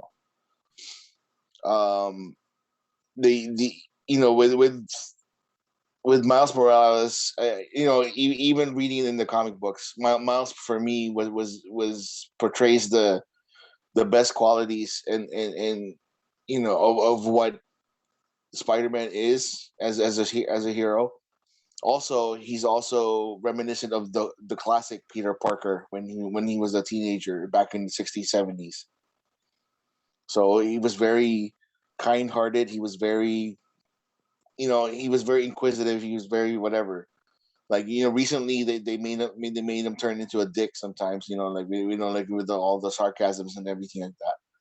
But that's without that it comes with the writers and everything. But Into the Spider-Verse just blew me away. Like I was just like I was from beginning to end. I was just encaptured by how beautiful the movie was. So when I saw that they have a trailer for this, like I just jumped in, and I was like when I saw it on Twitter, saying there's a teaser trailer for it. When I saw it, I was like, holy shit! And the fact that like they're gonna go have like a cult following or a cult hero like Spider-Man 2099. That's crazy that they're gonna do that, and then they're gonna deep dive into the rest of the Spider-Verse. So I don't know what they're gonna do. Like if maybe they'll battle the Sinister Six. I don't know what they're gonna do. Maybe they'll battle somebody else. I don't know what their plans are, but I'm all in. So I honestly don't care. I don't care for spoilers. You like all these people they want to try to hide shit. If you want to show a trailer, show this. Show that like a vague thing like that. Like you show the main characters that you want to be seen, and then show like the big aspects of him falling down into the across the universe, the multiverse or whatever. Him falling down, and I'm not sure if you guys caught it, but it's like the different New Yorks every single time he was falling. Yep. So we could see other versions of Spider-Man outside of the ones that we saw with in the Into the Spider-Verse. So we might see Ben, we might see Ben Reilly, we might see we might see Spider-Punk, the one with the spiky head and all that shit, rock and roll one. We might see the Dr. Octopus version of Spider-Man. We can see like the real Spider-Man, the one that's actually a fucking spider. I don't know. So we may be getting, if I'm not mistaken, they did say we're going to be getting Japanese Spider-Man. Yeah. Well, then that's perfect. So like again, they're gonna go deep dive into the lore of Spider-Man, like from the 60s to now. Yep. And I applaud them for that. Like there's no tie-ins with the MCU. They don't give a shit. Like they're doing their own thing, and I'm proud of it. I'm proud of them doing that. Well, yeah, the Spider-Verse is large enough for them to dive into. Yeah. I mean, with that first movie, we got 2 versions of Peter Parker. We got Spider-Man Noir. We got Penny Parker. And the cast was fantastic. So, Mike, like one of the best scenes I've ever seen in a movie, and not just animation, in a fucking movie, was when Miles Morales finally realized that he wants to be a hero, and he dove. Remember when he jumped into backflipped off of the building and went down and all that stuff, and then beautiful. Then they flipped it over so that he's actually rising. Yeah. It's one of the best shot things I've ever seen. One moment for Spider-Man. There you go. There you go. Yeah. I'm looking forward to this one like more. When I saw it, I was more excited about this movie than the MCU Spider-Man movie. So I'll watch the MCU Spider-Man probably like a week after everybody else gives all the hoopla and shit, because I really don't want to. I really don't want to get in with the crowd, because like it's gonna be too much. Yeah, I know. So I'll probably wait until Christmas or something, then I'll watch it or whatever. So fine. I do want to mention the cast. So Shamik Moore, who was Miles Morales in the first movie, is obviously coming back for this one. Jake Johnson, who played Peter Parker. So I actually have a custom voice message from him, because last year when COVID hit in 2020, he posted on his Instagram, while he was stuck at home, like, hey, if you want me to send a message to any of your kids, you're feeling, or just to you personally, like send me an email at this email address, give me the name of the person, and I'll send him a message as Peter B. Parker as Spider-Man. So I got one from him. I sent it, and I was thinking, like, I probably won't get it because he's probably got a lot of requests. And then I got an email from him, and he actually said he basically made a message for my son Lucas. So, and it's are you sure it was Lucas, or did it say Michael? It said Lucas. It said Lucas. Okay. When I played it, I was like, "Oh my god, it's Spider-Man!" It's awesome. But I remember, so the first opening scene of Into the Spider-Verse with that intro, like I loved it. And then I was hearing like Chris Pine. I had no idea it was going to be Chris Pine. And I was like, "Holy shit, Chris Pine as Spider-Man! Of course, it's fucking perfect as the blonde Spider-Man." And they said that's a reference to Ben Reilly too, because blonde hair. There you go. But then the Post Malone song with Sway Lee, huge. My kids, Leanna and Lucas, love that song. When I play that, they think of Spider-Man because of that song. So we also got Zoe Kravitz as Mary Jane in that movie. Lily Tomlin as Aunt May. Brian Tyree Henry was Jefferson Davis. Who's Jefferson Davis? I'm trying to think now. Who's Jefferson Davis in Into the Spider-Verse? I can't seem to. Catherine Hahn was Olivia Octavius, the female Doc Ock. Mahershala Ali was Aaron Davis. What's his name is the dad. Okay. So Aaron Mahershala is Prowler. So Mahershala Ali was the Prowler. So Brian Tyree Henry was the dad of Miles. Yeah. And then of course Nicolas Cage as Spider-Man Noir. Fucking chef's kiss right there. That was perfect. He did a great performance right there. And we also got Stan Lee in that movie, selling the Spider-Man costumes. Pinhead, did you get to see that teaser for Yeah. What'd you think of the teaser for Across? I didn't give a fuck, really. It's a teaser. I'm in the same boat as Jester. The only reason why I would be going to see this is to seeing the first one. I didn't care when the first one came out. I was like, I don't give a fuck. And then I watched it on Netflix, and it was actually a really good film. So the only reason why I would be going to see this is for the fact that I enjoyed the first one. This teaser doesn't mean shit to me. It's just a bunch of fucking mindless prattle. And I'm like, okay, that's fine, great. It's literally another thing for Marvel fanboys to pull down their pants, get the big old jar of Vaseline out, and start going to town. So I'm glad this came out for, the people that are ready for it, but I didn't care. I didn't give a fuck. I was just like, okay, show me something more in the next trailer maybe, but I'm already going to go see this, so I don't really care. I don't care if the next trailer's dog shit or if it blows my cock out of my pants. I'm already going to see it either way, so this shit doesn't mean anything to me. Alrighty. So that's the Marvel stuff. Moving on to the DC universe. Yeah, the superior universe. Let's go. It's about fucking time. The Batgirl HBO Max series has begun filming. So that's really exciting. They posted the directors. So it's a team of brothers who are directing Batgirl. Bilal Fallah is the director, or one of the directors. They worked on the third Bad Boys movie, and then I guess they also worked on Miss Marvel, Snowfall on FX. So now they're working on Batgirl. And what's interesting with the teaser? That's interesting. Yeah. So what's interesting about the teaser that they posted with the clapboard with the logo with Batgirl is on the bottom there is a nameplate on the desk, and it says Officer Barbara Gordon. So I'm like, ooh, she's a fucking cop. That's fucking awesome. I love it. So she's gonna be starting off as a cop, and then she's gonna turn a vigilante. Like, of course, why not? That's fucking brilliant. When does she become? When does she become Wheels, and then she's Oracle? Wheels. I don't know if they're gonna do that. Killing Joke, man. The Killing Joke. That's what happened. Well, no. Okay. Well, whenever that's the what I'm Joker saying. takes her out. Because she was Batwoman in the comics, right? And then she got injured from the Joker, right? So that's the story, right? So so Batwoman is actually a different character from Batgirl.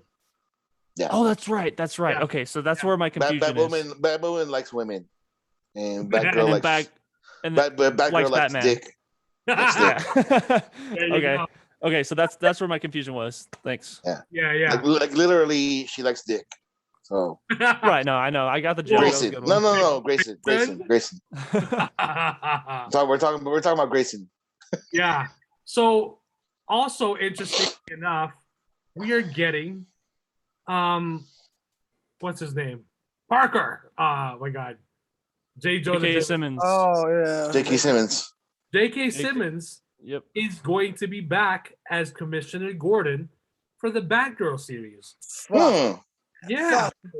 Fuck so he was really excited because he didn't get much to do. They were setting him up for something more, and he was really excited that he's coming back because he now gets to play more of that character. And of course, Leslie Grace is playing Barbara Gordon. So Leslie Grace recently was in The Heights. So it was like, holy shit, of course. And then they just also posted, the directors also just posted today is Brendan Fraser's birthday, who is also a part of the cast of Batgirl. He will be playing the villain Firefly. So that man's making a comeback. I'll tell you what. He's got all kinds of gigs now. So from Doom Patrol, he voiced Robot Man, or he's voicing Robot Man, which is now his third. I mean, he can still voice it. Nobody would give a shit, you know. So right, he can play Firefly. That's kind of cool. Yeah. So it's really exciting that he's getting all these, like he's making a comeback, and it's great to see him because early 2000s he had a bunch of movies, you know, or even the 90s, of course, and of course early 2000s. Like he was hitting it big, and I do remember. I think it was when the rumors of the next Superman movie, way before Superman Returns, when J.J. Abrams was planning to make a Superman movie. I can't remember if it was that movie that Brendan Fraser was in talks to play Superman, Clark Kent. And when I heard that, I remember like, yeah, he'd actually be perfect.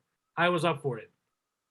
So yeah, unfortunately that man went through hell though. And then now he's somewhat getting on his feet again. I mean, he got that Scorsese role too that you don't know about yet, right?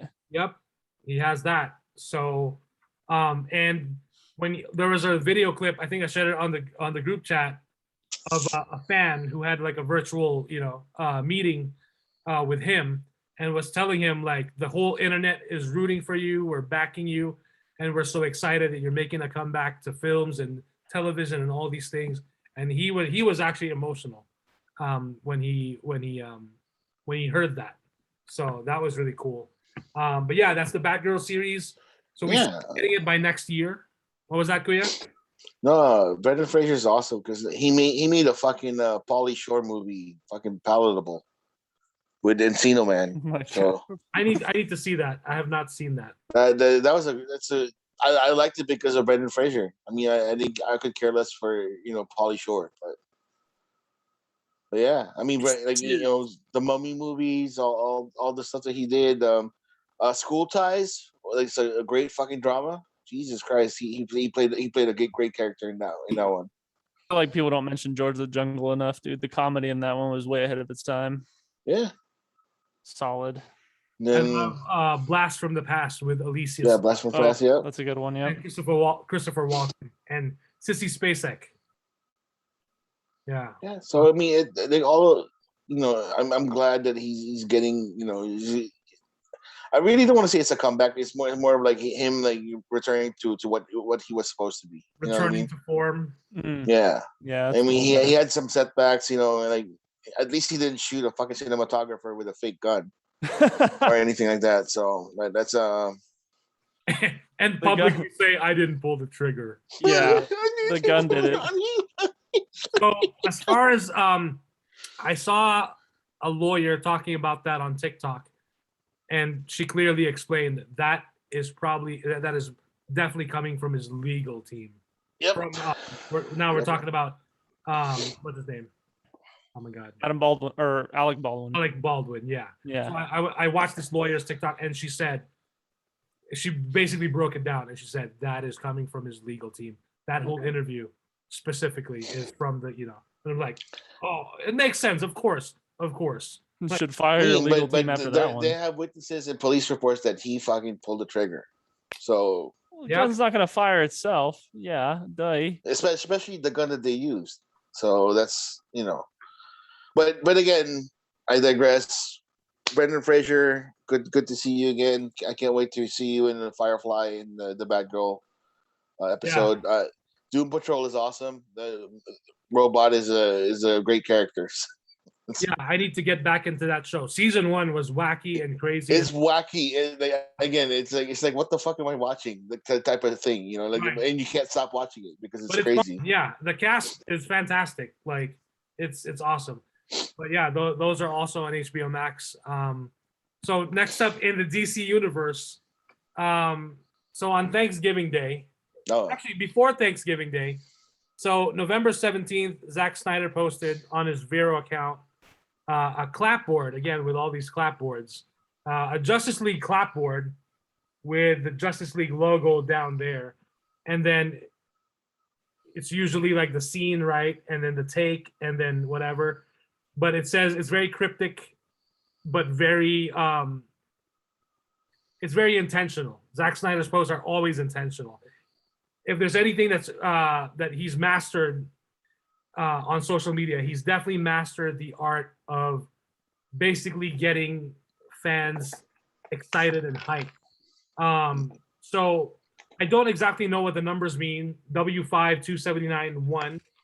But many have speculated that 279, that's basically the scene 279, which is basically the last, I think it's the last scene of Justice League, or it may be the scene exactly where the boom tube opens and the Justice League see Darkseid after they sent Steppenwolf's head, spoilers, back to Apocalypse right in front of Darkseid. And then his assistant director for Justice League, Tony Staub, I think is the name, posted days later a sketch of Darkseid with his arms stretched out and basically saying, "Let it begin." So when people saw that, especially the Snyder fans, everyone's like, "What the fuck? Begin what? What the fuck is going on?" So it's getting people hyped up and talking again. And then, of course, on Thanksgiving Day, Snyder himself posts a quick video of a close-up of his Thanksgiving turkey, which many have joked like, "Oh, he likes his turkey dark too," because it's pretty dark. But what's fucking Cajun that shit. Yeah, what's interesting about that video shot of the camera zooming in on the turkey, on the back right there's a few books, and one of them is clearly, it's blurry, but it's clearly, you can fans easily can make it out that it is the absolute edition of DC Comics Final Crisis, and all his caption says "thankful." So which easily got a lot of fans speculating and talking, and something to be excited about, because they're like, "Holy shit! What does this mean? Is Snyder back to DC?" Because he's clearly stated he's done. He hasn't had any talks whatsoever. He's clearly working on his Netflix with his Netflix deal right now. I think the pre-production for Rebel Moon, his sci-fi, the pitch that he gave to Lucasfilm and Disney for his Star Wars movie, they rejected. So he's doing it now with Netflix. It's called Rebel Moon. That'll be filming next year for, I think, 6 or 8 months. So he's busy into that. But the fact that he posted Absolute Final Crisis has gotten the Restore the Snyderverse hashtag, of course, trending time and time again. I ordered my copy. I didn't get the Absolute Edition because that was like over $100, but I got my paper. I got my paperback, which is like $10. Right away. I got it in time for my birthday, so I started reading it. What do you think, Mike? What do you think so far? It's awesome. It's awesome. I'm really digging it. What do you think at the end? Are you done? I haven't finished it yet. No. Wait till you read the end. Yeah.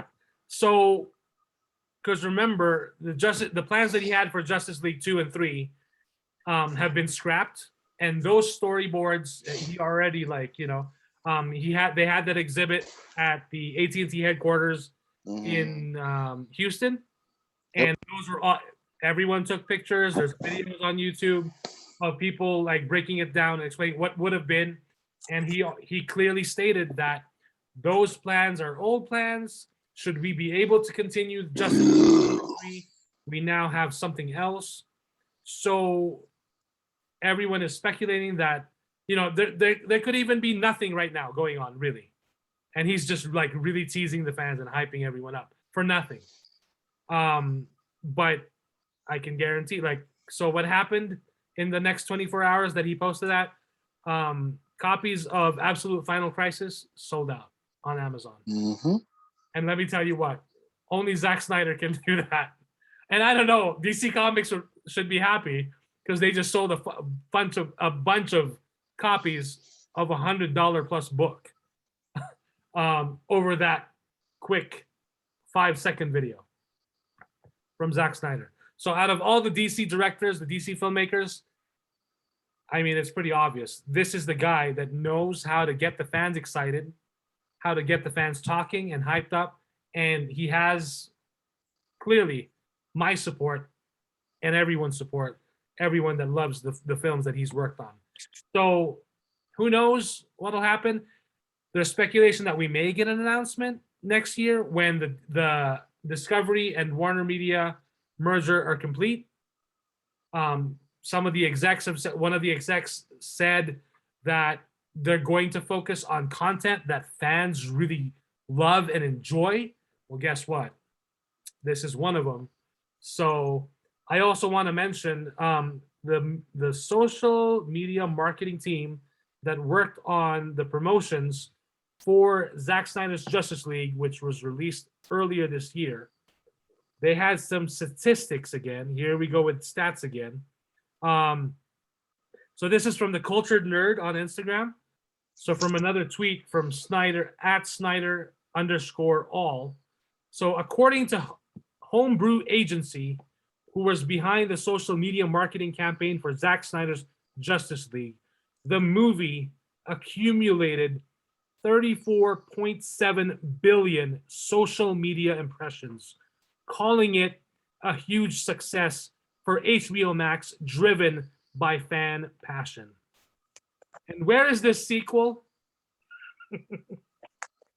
Where is the sequel? 34.7 billion impressions. And I remember when the movie came out, I got to see it days early. When the movie came out and everyone got to see it, I was expecting a shitstorm where everyone is shit on it, which was nothing new anymore. Whatever. If you don't like it, don't like it. At least you watched it, right? And you gave your honest opinion. And you're not, as long as you're not a bot, a Marvel bot, then that's fine. If you don't like it, you don't like it. But there was genuine reaction from people who didn't like Man of Steel, didn't like BVS, but really enjoyed Justice League, you know, and that was refreshing. So, and it was actually getting more people into it, and more people have clearly stated on social media they want to see more of the story unfold and see the rest of it. The hashtag Restore the Snyderverse actually was not started by any of the Snyder fans. It was started, if I'm not mistaken, I think by one of the critics. They started it, and of course the fans got behind it because, yeah, it makes sense. Let's restore it because, you know, and they even said, I think it was Walter Hamada or one of the Warner Brothers executives before the Snyder Cut was released, it's a cul-de-sac. It ends and leads nowhere. And yet we've got tie-in merchandise, we've got all these things, and yet it leads nowhere when there's clearly a continuation and it leaves you on a cliffhanger, you know, but it's a cul-de-sac, right? It's a cul-de-sac. It leads nowhere. And yet you're making money hand over fist. You know, you put a box set, Zack Snyder trilogy, Justice League trilogy, when there's 2 more films that you could be making money from, which we're ready and willing to give you, and yet there's no enough. 34.7 billion social media impressions, like, my goodness, this is on another level. Like, as far as the social media presence, I mean, we've proven it on Twitter time and time again. Hashtag Restore the Snyderverse. Zack Snyder has trended. Man of Steel has trended. Henry Cavill has trended. Batfleck Ben Affleck has trended. We're gonna get him in the Flash movie, but we want to see a solo Ben Affleck Batman movie. That was the plan. So, who knows at this point? But again, whether there's talks or not, Shadow knows. Has restored, faith and excitement. What was that, Pinhead? The Shadow knows. The Shadow. Alec Baldwin. There you go. He was shooting people in the face in that one too. So. Oh yeah. Oh man. Oh boy. But yeah. We'll see. We'll see what happens. I mean, they just need to get over their shit. Oh, so here, other stats: 280.6 million engagements. So this is from Facebook, Instagram, and Twitter combined. And then social, I don't even understand what that means. Social conversion volume, unique social accounts, 1.5 million. Approximately 734,851 fans gained. I don't know if that's just from the social media, but those are all the MCU fanboys that shat on the other DC movies, and when they finally saw fucking Zack Snyder's Justice League, they're like, oh, I mean, out of all of Zack Snyder's films, I remember one of the critics said the Snyder Cut, the Justice League film, is his most widely appreciated or widely audience-friendly film, because his films have always been polarizing, right? You either like it or you hate it. You love it or you hate it. Like Man of Steel. I mean, up to this day. Pinhead, did the horror community appreciate his Day of the Dead or not? Most people love, or his Dawn of the Dead. Or Dawn of the Dead. I'm sorry. Most people love it because it's an actor. It's a good remake. It's like it's put more up in the territory of John Carpenter's The Thing remake than the Nightmare on Elm Street. So okay.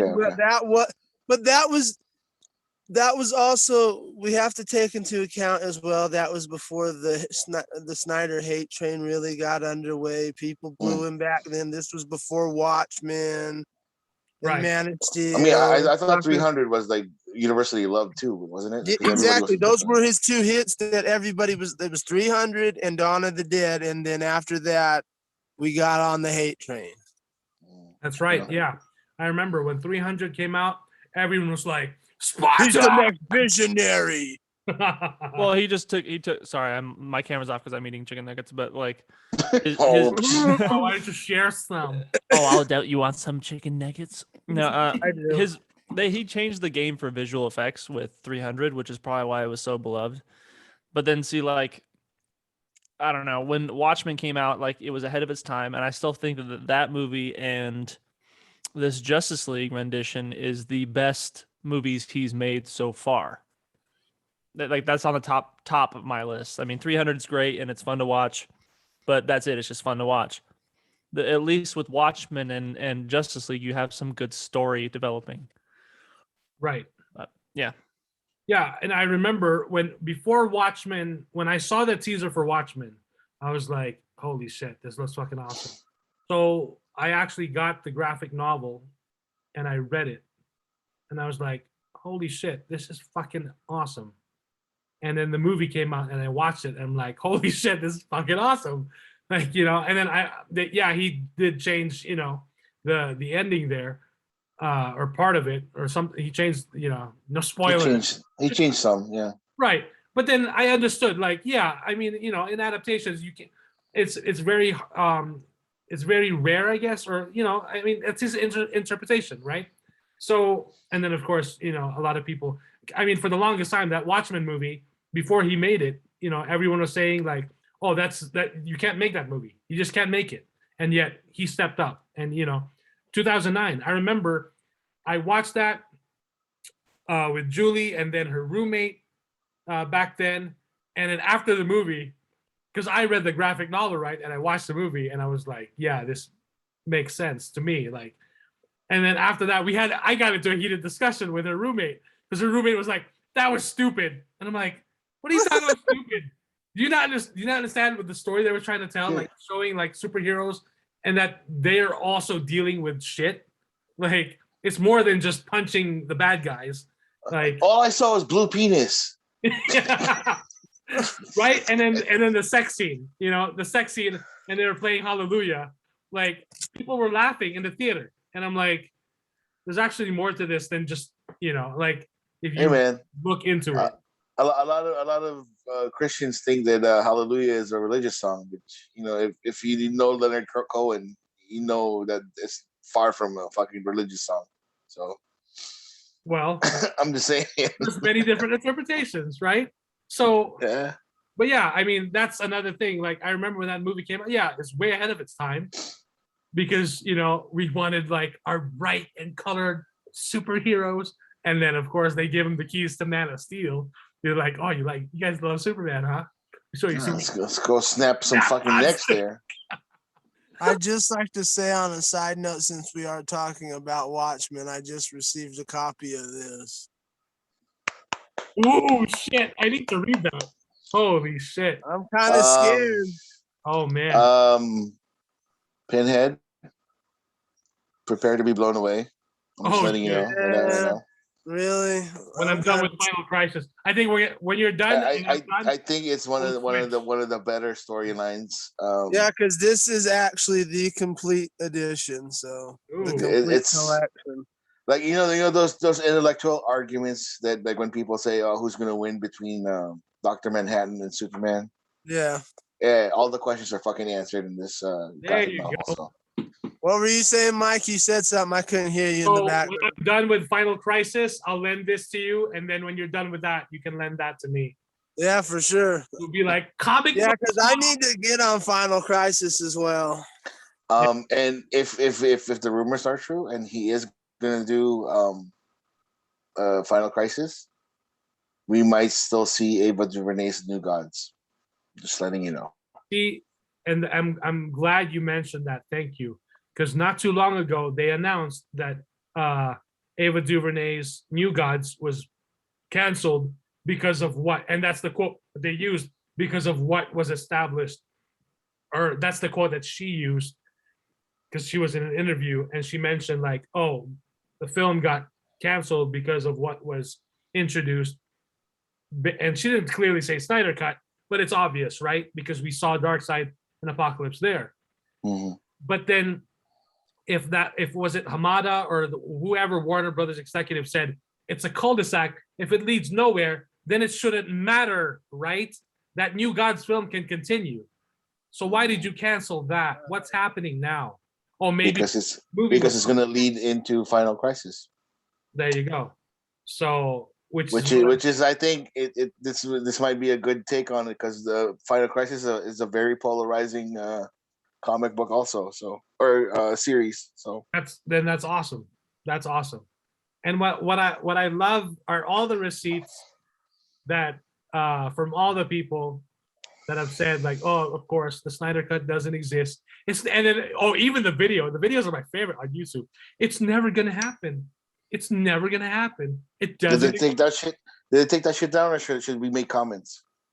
Huh? Did they take that shit down already, or should we make comments? That's a good question. Well, that's the thing. Once you post it on the internet, it'll forever be there. So, someone's going to take a screenshot or screen record it, and there you go. So, but yeah, I'm really excited for, I'm hoping that we really do get something. But either way, if he's just teasing it for the sake of, hyping people up, and it doesn't even have to be he can take inspiration from Final Crisis, what's going to happen, and then go. Mike, during the one of the things, right? Remember the AT&T executive mentioned Zack Snyder's Justice League as one of the biggest hits of Warner Brothers. Yeah. So that's kind of a big deal if an AT&T exec said that shit. It's a global success. Yeah, it's a global all success around the world. But Warner Brothers here in the US are like, Godzilla vs. Kong did better. Yeah, highly doubt that shit. You guys are looking at the end of the quarter. You guys weren't even showing the stats right. Like, fuck you guys. moving your fucking goalposts. You won't even mention, and the success of the Blu-ray, despite the fiasco that happened on the release. And I think it was Final Crisis that sold out, and the Snyder Cut on Blu-ray was also selling. But Pinhead enjoyed the Doomsday Clock. You're gonna love it. I hope so. I hope it's not trash. Oh, you're gonna love it, especially the last few pages when they mention something big. Even you would be like, oh, I would want to watch that as a comic book movie. All right, at the very end, at the last few pages, you're gonna see it. You can't miss it. I hope I get some blue penis too. Oh, you're going to see a whole lot of blue penises, man. Yeah, it won't be Dr. Manhattan without the blue penis. I mean, come on. I know. That's what I'm saying. I want some blue penis. Now I want to rewatch. I want to watch Watchmen again because that film is fantastic. The cast is fantastic. Yeah, Rorschach was perfect casting, man. Yeah, everyone was. Jeffrey Dean Morgan as the comedian.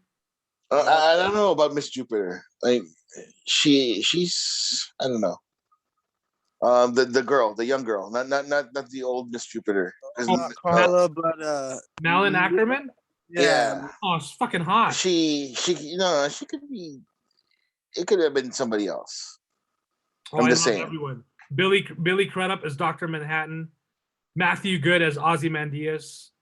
Jackie Earl Haley as Rorschach. Patrick Wilson as Night Owl 2. Carla Gugino as Sally Jupiter.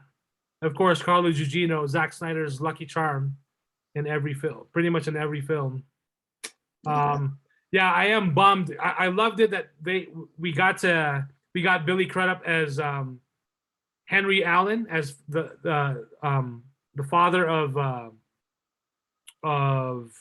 the Flash of Flash, but then scheduling conflicts happened for the Flash movie that he's not coming back. They did recast that role with another actor. Yeah. But yeah, that's Watchmen. So from the DC universe, we're now moving on to Space Wizards territory. Wait, Mike, you forgot another DC fiasco. Oh, what? HBO Max. The Birds of Prey. They released the TV version, not the real version on HBO Max. Because it was all edited. Like instead of the extensive violent scenes and all that stuff, they took it out. And then when Harley Quinn was giving the finger, they gave her, or they do the little too. Okay, someone fucked up. Yeah, so like they released the TV version on HBO Max as the theatrical version. So what the hell? But I'm sure they fixed it already, so it's fine now. But like it was a huge mess, like a few days ago. Huh, interesting. So, anyways, that's it. From the DC universe, we go to Space Wizards territory. Yeah. So we got some new cast members for the Ahsoka series that my buddy Dave Filoni is working on. They cast Natasha Liu Bordizzo, who will be playing Sabine. So if you've watched Star Wars Rebels, you know who the character of Sabine is. She is a Mandalorian. She loves making art, and she's got some very colorful armor. And the actress herself, Natasha Liu Bordizzo, was in the Crouching Tiger sequel. So there is a clip of her like sword fighting, and I was like, yeah, there's Sabine. Good choice, Filoni and Favreau. And then the other actor to join the cast, they don't know the character yet. They were mentioning it's going to be a new character, is Ivana Shakno. She's from Pacific Rim 2. So she's a relatively unknown. She's not huge. She's not a huge star, but who knows? After this show, she might as well be. We'll see what happens. So she was announced as well. And the Ahsoka series will begin filming early next year, 2022. Nice. Yeah. So, and then of course, well, what are you thinking, Pinhead? I'm sorry. I'm just laughing that like it'll probably be a good show, and those two actresses are fine. But I just like how they're from two far lesser versions of like movies that are great, like Pacific Rim 2, the bargain bin version of a great film. Crouching Tiger Crouching 2. Tiger 2, the bargain bin of a great film. That's the Netflix version of Crouching Tiger. Yeah. You remember what Neo said in The Matrix Reloaded when he came across those new agents? Huh. Upgrades. Yes, I know, man. Like, honestly, I hate to say it, but like I kind of want these Star Wars shows. I mean, maybe not the movies, but the shows. I want some sleeper actors to come in and do roles like oh my gosh, what was that kid's name that was in The Mandalorian that was like the wannabe Han Solo that shot Fennec Shan? Oh yeah. Like people like that, dude. Like I want to just see new faces in there that can do a good job and be good at their role. Honestly, I do. Like Daisy Ridley as Rey Skywalker. Hey man, the writing wasn't her fault. She did a great job. I'm not gonna knock that. I thought she did a great job. The writing was garbage though. I mean, like for crying out loud, Adam Driver was pulling out everything he could to make that writing better, and you know what he did? He carried the trilogy on his back. So yeah, that's why his back is broken now. Yeah, and then I heard broken back and massive chest, riding him. So what you're telling us, Jester, is you're getting out, putting those lures out there for that Rose Tico series, aren't you? No, not at all. But by all means, the actress is fine. The actress is fine. I have no problem with the actress. I think she played her role fine. It's just the role that she was playing was written very poorly by an idiot who thinks he knows what he's doing. That's not her fault. You know, she just took the job. And by all means, I just want more actors that are willing, like new, fresh faces to really come in and prove themselves in these shows. Because I mean, what better way to learn than with these like amazing filmmakers like Favreau and I know, but what if the fans don't like the actress? Oh, this actor would have been a much better actor than this new one. I mean, people are going to complain regardless, but I feel like Ahsoka. If somebody didn't have big ass titties, I feel like if somebody new came in and played a role phenomenally, I mean, for crying out loud, a perfect example is Adam Driver, right? Came in a role. Everyone wasn't really sure about him, blew everybody away. So you have opportunities like that where they do a phenomenal job and then skyrocket into stardom and all that fun stuff. But I'm just saying I would like to see more out of these new shows. And yeah, I understand that really sucks they're coming from bargain bin movies, you know, but I hope that they do really good because, you know, why not? Yeah, well, I think they will because, of course, they do screen tests with these actors. And, you know, the fact that Filoni and Favreau have not missed by far. So, right. you know who would make a good, like, Star Wars character, like, continuing, like, to carry, like, a series? Bill Burr. Yeah. Mayfeld. Yeah, you know, like the character that he played in The Mandalorian. Like I actually appreciated that character. He was so good. And see, that's what I'm talking about. Like we're getting these people that, you know, yeah, they're comedians, but they come in and they just steal the show. Just new faces to steal the show. Granted, Bill has a nice history behind him as far as filmmaking goes, but more faces like that. Like, I mean, for crying out loud, Mandalorian was riddled with other comedians. Yep. You know what I mean? They were enjoyable characters. Some of them I personally don't like, but that's fine. As long as we're getting fresh faces in there that can do a good job, why not? Yeah. And then next up, we're going to get Pete Davidson. Be like, I'm a Jedi. Look, dude, it's okay. As annoying as that guy is, if he comes in and proves me wrong and pulls a Bill Burr, by all means, bravo, my man. Dude, hey, I can't wait for Kevin Hart to play Admiral Thrawn. You know what I'm saying? Kevin Hart playing Admiral Thrawn. All right, look at here. All right. He's gonna be in his own floating Baby Yoda chair. Yeah, see what I mean? Like those actors, they come in and do this. Like if The Rock was cast in a Star Wars movie, I'd blow my brains out. Yeah, wait. I would kill myself. Yeah, no, wait. He would play Yoda or something, dude. That'd be cool. He was like, Tyler Perry's Yoda, gonna take over for Mace Windu. Oh gosh. Oh, you know who I'm waiting to see. I'm waiting to see Jared Leto as a cult Jedi leader. Yeah. Oh Jesus Christ! That's it. Yeah. That is Dude, it. That's what I'm talking. Jess is gonna be like, fuck Star Wars, fuck the Yeah, I don't space really like it wizards, anymore. man. I don't like this anymore. This is bullshit. and then on the side he plays for a band. Oh my He god. plays that, he's the adult version of that the Star Wars anime. Yeah. The Yeah. band's gonna be called 40 Seconds to Tatooine. Oh no, 40 parsecs. 40 parsecs. Yeah, 40 parsecs. Offer your blood and your credits. Oh my gosh, dude. I would end myself for sure. Oh man. Oh man. And next to be announced, Tom Brady playing in a sports-themed Star Wars film. Yeah, no, that's just hey, just that gonna would be be it for clutch me. right there. You know, because Brady is pretty clutch. Yep. But yeah, so Book of Boba Fett starts December 29th, 7 Yeah. episodes. And then the rumor is we may be getting the Bad Batch season 2 shortly after, early in the spring. And then that will lead into Kenobi supposedly dropping on May 4th. Because May 4th is, you guessed it, on a Wednesday. So what better way to celebrate May the 4th be with you than dropping that first episode?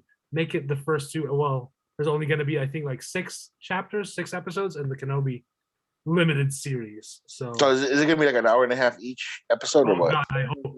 it'll be like I 25 hope minutes. so. Oh, snap.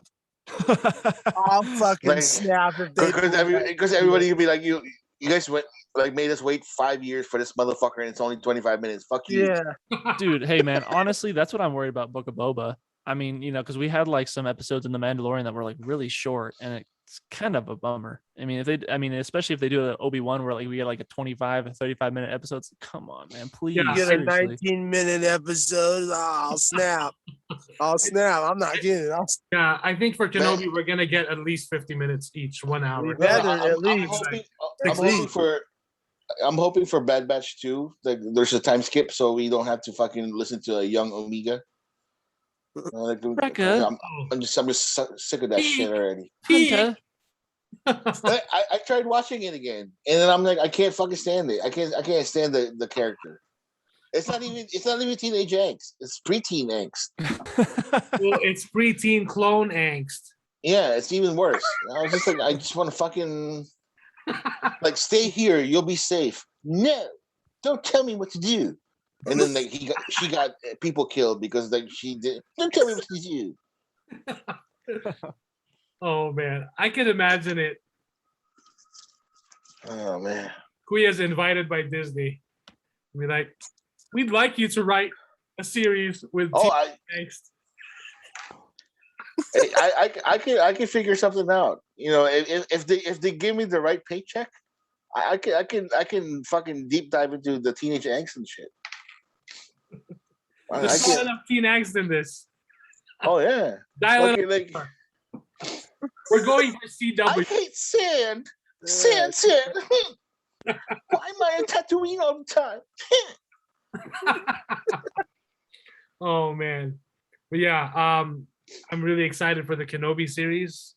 That's the big one. Yeah. Yep. Even I'm excited for that Space Wizard series. I can't wait. Oh yeah. Alrighty, so that's all I have for Star Wars. The next thing I want to talk about was South Park post-COVID. I saw some snippets on YouTube. I didn't see anything in Paramount or anything like that. I didn't finish the whole thing. Yeah. What I saw in the snippets on YouTube, I was like laughing like a motherfucker, dude. Like Yeah, I think this is the we're talking about the future, right? This is the future one, right? Okay, right. Without spoiling too much, yeah. Jesus, like actually, I can say it. Jesus Christ, holy crap! Right. I want to thank Pinhead for letting me access his Paramount Plus. Yeah, that's no problem. Yeah, it's a full hour. I was surprised. I was like, holy shit, okay. So for the first, like, it really picks up for me 30 minutes in. That's when, like, they freak out and everything in the future. So without spoiling too much, there are some solid moments. Unlike the last one, which I didn't think was as funny as the pandemic special, is still the top one for me. But I've never really watched a lot of South Park. I've only watched episodes here and there. But the pandemic special was like, man, and we were going through some shit. All of us were. So when I watched that one, holy shit, I never laughed so hard because they just got it right. What everyone was going through, they just put it on perfectly. Like, holy shit. So the second episode after that, was it? The vaccine special was okay. It wasn't as good as that one. But it was hilarious. Don't get me wrong. They made the access to the vaccine like a fucking high tech, access, VIP only club. Right.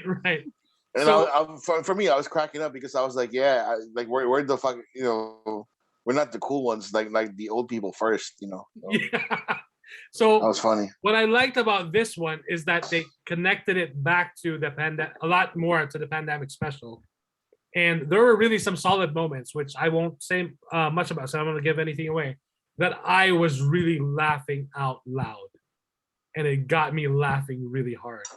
So I just can't believe. Well, of course I can believe you said that, but I was like, what the fuck? Like, it really got me. So, but they do set up a second part to this. So I'm like, hopefully it'll come. I'm guessing it'll probably come in early 2022. So I'm looking forward to it. I was talking to Pinhead about it. I'm like, holy shit, the pandemic special dropped on HBO Max. And the second one, I don't think dropped on HBO Max. But I saw it on Comedy Central. Okay, yeah, they aired it first on Comedy Central, then they dropped it on HBO Max.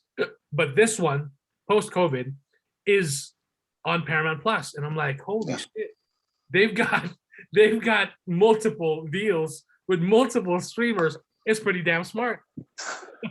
So, yeah, Pinhead, what did you think of it? Did you get to see all of it?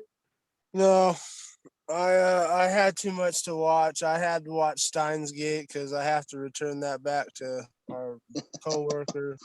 Oh yeah. But, from what I did see, I enjoyed it. I'm gonna watch it sometime later on after this damn wrestling pay-per-view's over tomorrow. So, but I agree with you. From what I've seen so far, there's nothing that holds up to, especially like the last one. There's nothing that holds up to the first one. Yeah.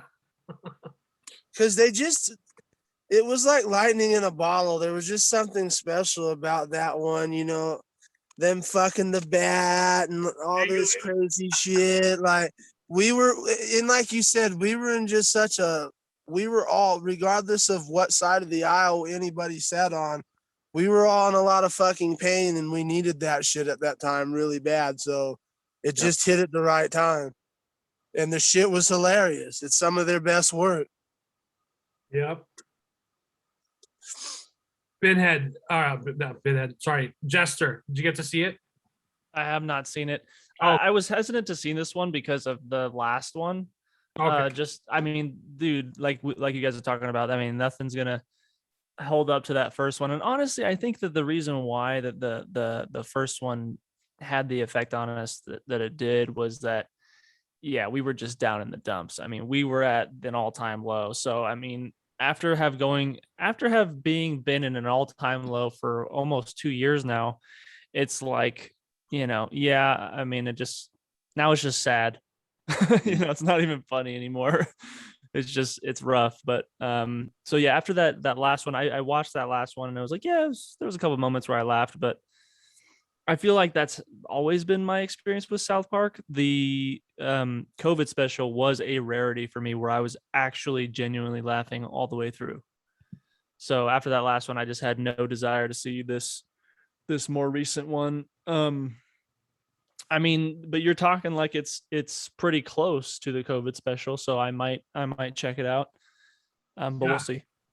Yeah. And that's another reason why I haven't rushed to see it. I agree with Jester. Like, there's nothing about South Park that is really I've laughed at certain episodes here and there, like he said, but nothing really impressed me until that first COVID special.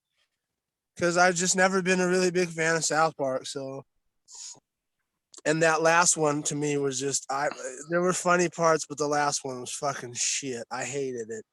So, yeah. Like I said, this one got me laughing harder than the last one. So I'm like, that's good. That's a thumbs up for me. No, those guys, those Trey Parker and Matt Stone, they're fucking, like, I don't know.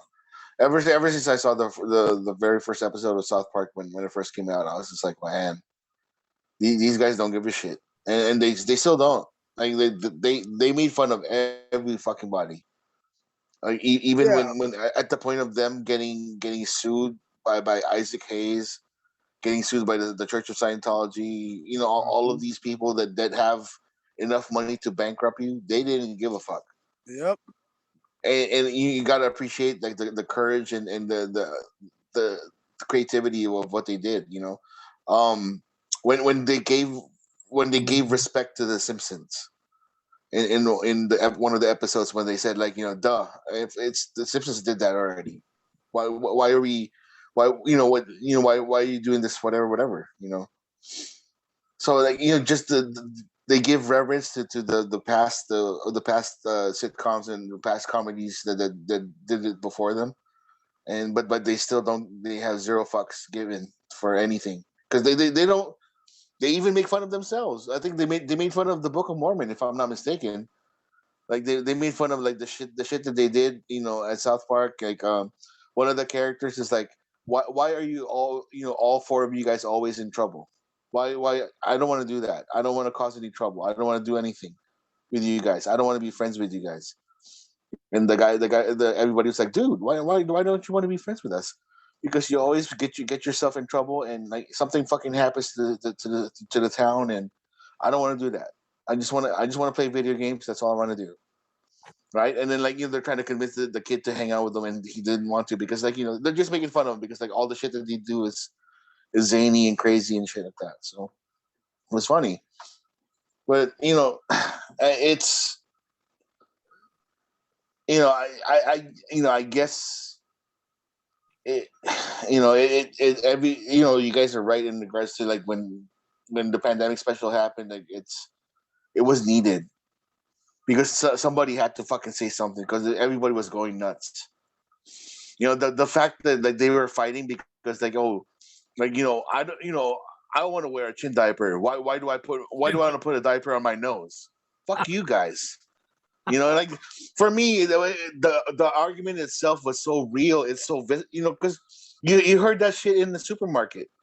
You know, put the mask over your nose. Why would I fucking put the mask over my nose? I don't get that. I can't breathe. You know, that's the kind of thing that, you know, I was like, wow, they just turned it on its head. You know, like, why would I wear a chin diaper on my nose? That's disgusting. You know, so, you know, like, for me, I admire those guys, man. They, you know, they're fun. You know, hopefully the Comedy Central will show the special, but I don't know, since it's a Paramount Plus exclusive. Like, you know, I might just catch it on YouTube somewhere. So, yep. Alrighty, and then the last thing I wanted to bring up was so right before my birthday, the night of the 27th, we watched Ghostbusters Afterlife in the theater, and so by the time we were out, it was already my birthday. Because I thought, like, oh, what better way to kick off, you know, my 37th year than by watching Ghostbusters, which came out in 1984, if I'm not mistaken. That first movie. So yeah, because I've heard nothing but great stuff about the movie. Everyone's saying like, man, it's so awesome. It's really emotional, like especially at the end, and it's really cool. Like they did it right this time, unlike that 2016 movie, which I thought was funny when we actually watched that in the theater. I thought it was funny. Chris Hemsworth was pretty funny, but then I never really got like the movie was funny when we saw it in the theater, but then after that, it wasn't a movie that we just like went back to. Like it's not a movie that we revisited. So, but yeah, we checked out Ghostbusters Afterlife, and man, they treated this like they treated The Force Awakens, where it was fun. It had its moments. It was just well done all around, and the cast is fantastic. The movie mostly focuses on a young preteen, McKenna Grace. She is fantastic. She is now 15 years old, but I think when she filmed this movie, she may have been 12 or 13. And she can carry a movie. She was really great. There's lots of great humor and some corny ass jokes, but we were laughing. The other people that were watching with us were laughing. Finn Wolfhard is great. Is good. The young cast with this. The other kid's name, the actor Logan Kim, his nickname is Podcast. So I thought it was fucking yeah. And then, but yeah, the young cast is great. And I'm not gonna say any spoilers, but this is the Ghostbusters movie that every Ghostbusters fan has been wanting to see ever since. So I highly recommend this movie. I don't even remember much of the first Ghostbusters movie. I was mostly into the cartoon series, but of course I do remember some of the movie. But man, it's now gotten me wanting to rewatch the first two movies. But they gave this the Force Awakens treatment, where it's fun, it's entertaining, and it's just all around well done. Paul Rudd is good. He doesn't necessarily steal any scenes, but I thought like he was perfect for the movie. So, but everything with the Ghostbusters lore and the history, I thought was well done. What's his name? Jason? Is it Jason Reitman? Yep. Yeah, I mean, for the longest time, right? Like, didn't he like swear that he was never gonna do a Ghostbusters movie, or like he was because it was Ivan Reitman's baby. Yeah. That's his dad. Right. So he was never gonna step into that. He never wanted to get into it, yeah. But I mean, he's a pretty good filmmaker himself. His dad also gave him his blessing on this one, so that's why he's like, okay, we're gonna do it now. Right. Before Ivan Reitman died, I think. Yeah. Oh, he already passed away? Ivan Reitman, yeah. Yeah. Oh shit, I didn't know that.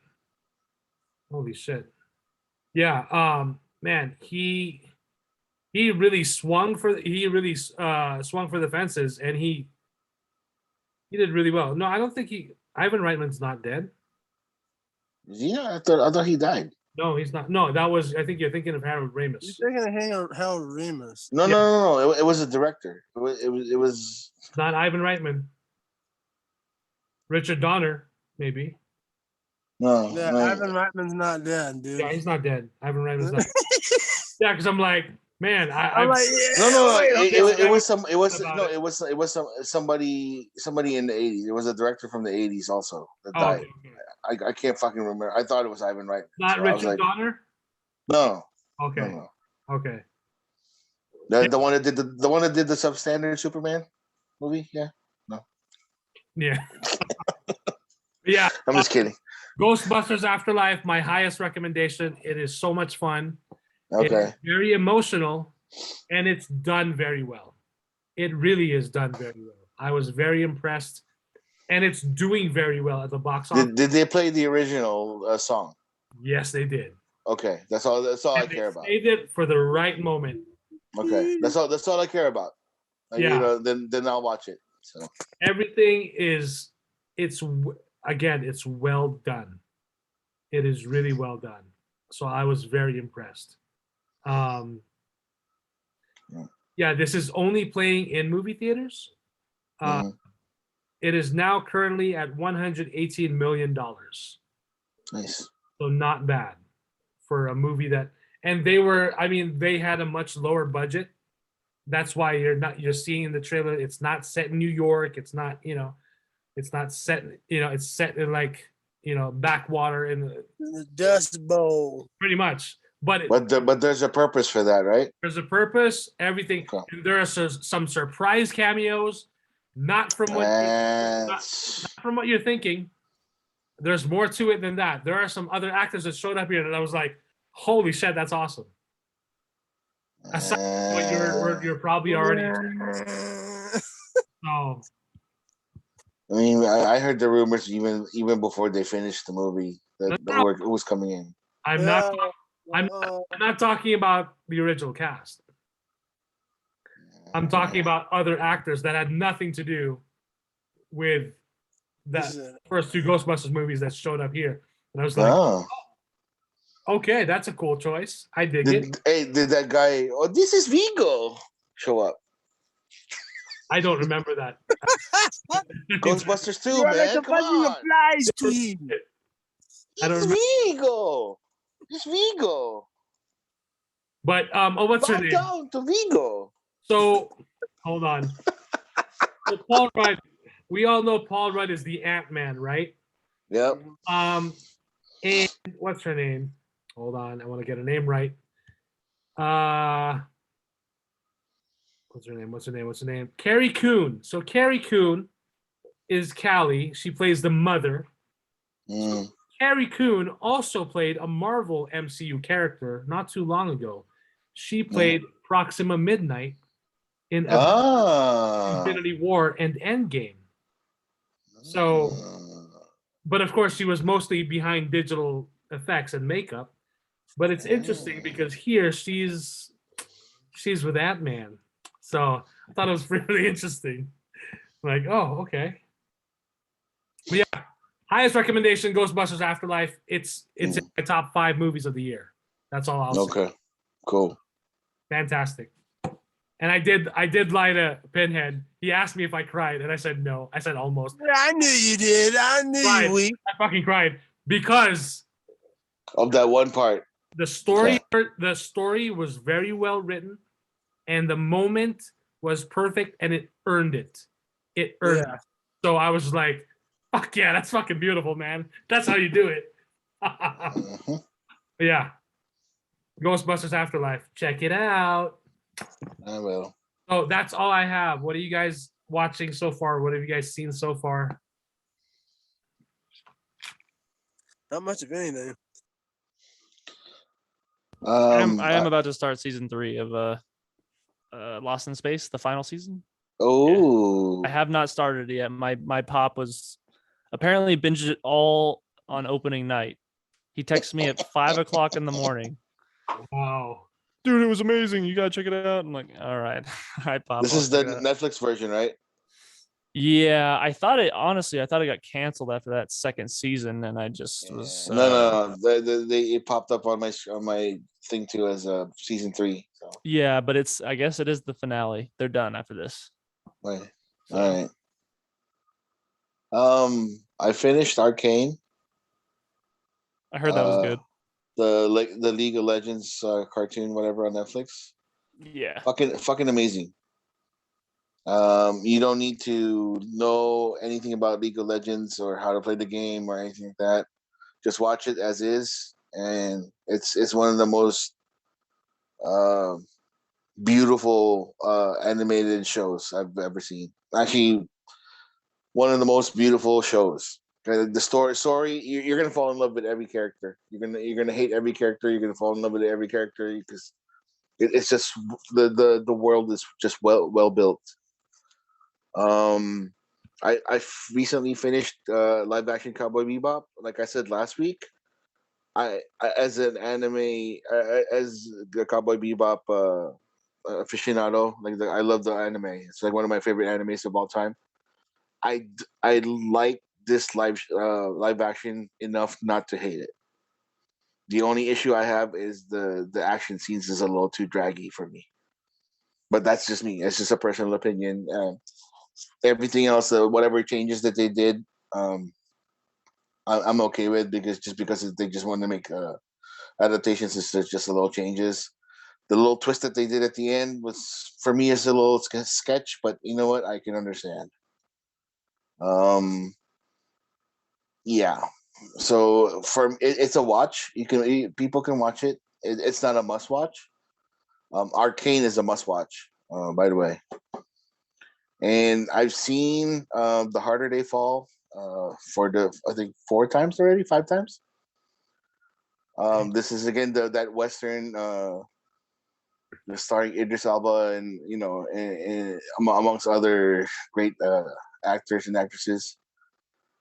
Please watch it, for the love of God. It's probably in my top 5 of best movies I've seen this year. So that's it. All righty. So anyone have anything else to share before we wrap this episode up in a nice, pretty bow? I think that's a no for me. All righty. Well, that's pretty much it. Thank you guys for listening. This has been a fun episode. It's been a while. So it's nice to be back with the team. Indeed. But yeah, we've got some special things in store for the next few episodes. Hopefully it will proceed as planned. We'll see what happens. But lots of exciting things. Christmas is 20 days away, believe it or not. Right. Like, holy shit. 2021 flew by. 2020 was the year that dragged, and 2021 was just like, warp speed ahead, Captain. So, I'm like, holy shit, we're here. No, and it's still 85 degrees in Arizona, so go figure. Damn. That's crazy. That's all right. I heard there's a big winter storm that's gonna fucking affect like the whole continental United States. So we'll see. How fun. Well, and that asteroid's supposed to be coming to wipe us out pretty soon. So can I hurry up, please? Time to call Bruce Willis and the team. Well, next week NASA said there's a concerning asteroid heading for planet Earth. So that's cool. I hope it lands before Book of Boba. So I hope it just lands. I hope it just lands on my house personally. That way, it's just over in a light. Just gone. Elon Musk will be like, "Strap in, boys." Oh God! Get Harry Stamper, and the crew. As long as Steve Buscemi's riding on that nuclear weapon, then I'm all for it. Colonel Sharp. Jesus. Oh boy. Yeah. All righty. Thank you guys for listening. I've got the hiccups now, so it's time to wrap it up. Perfect timing. It's been fun. Till the next episode, y'all stay safe out there. Bye-bye. Bye-bye.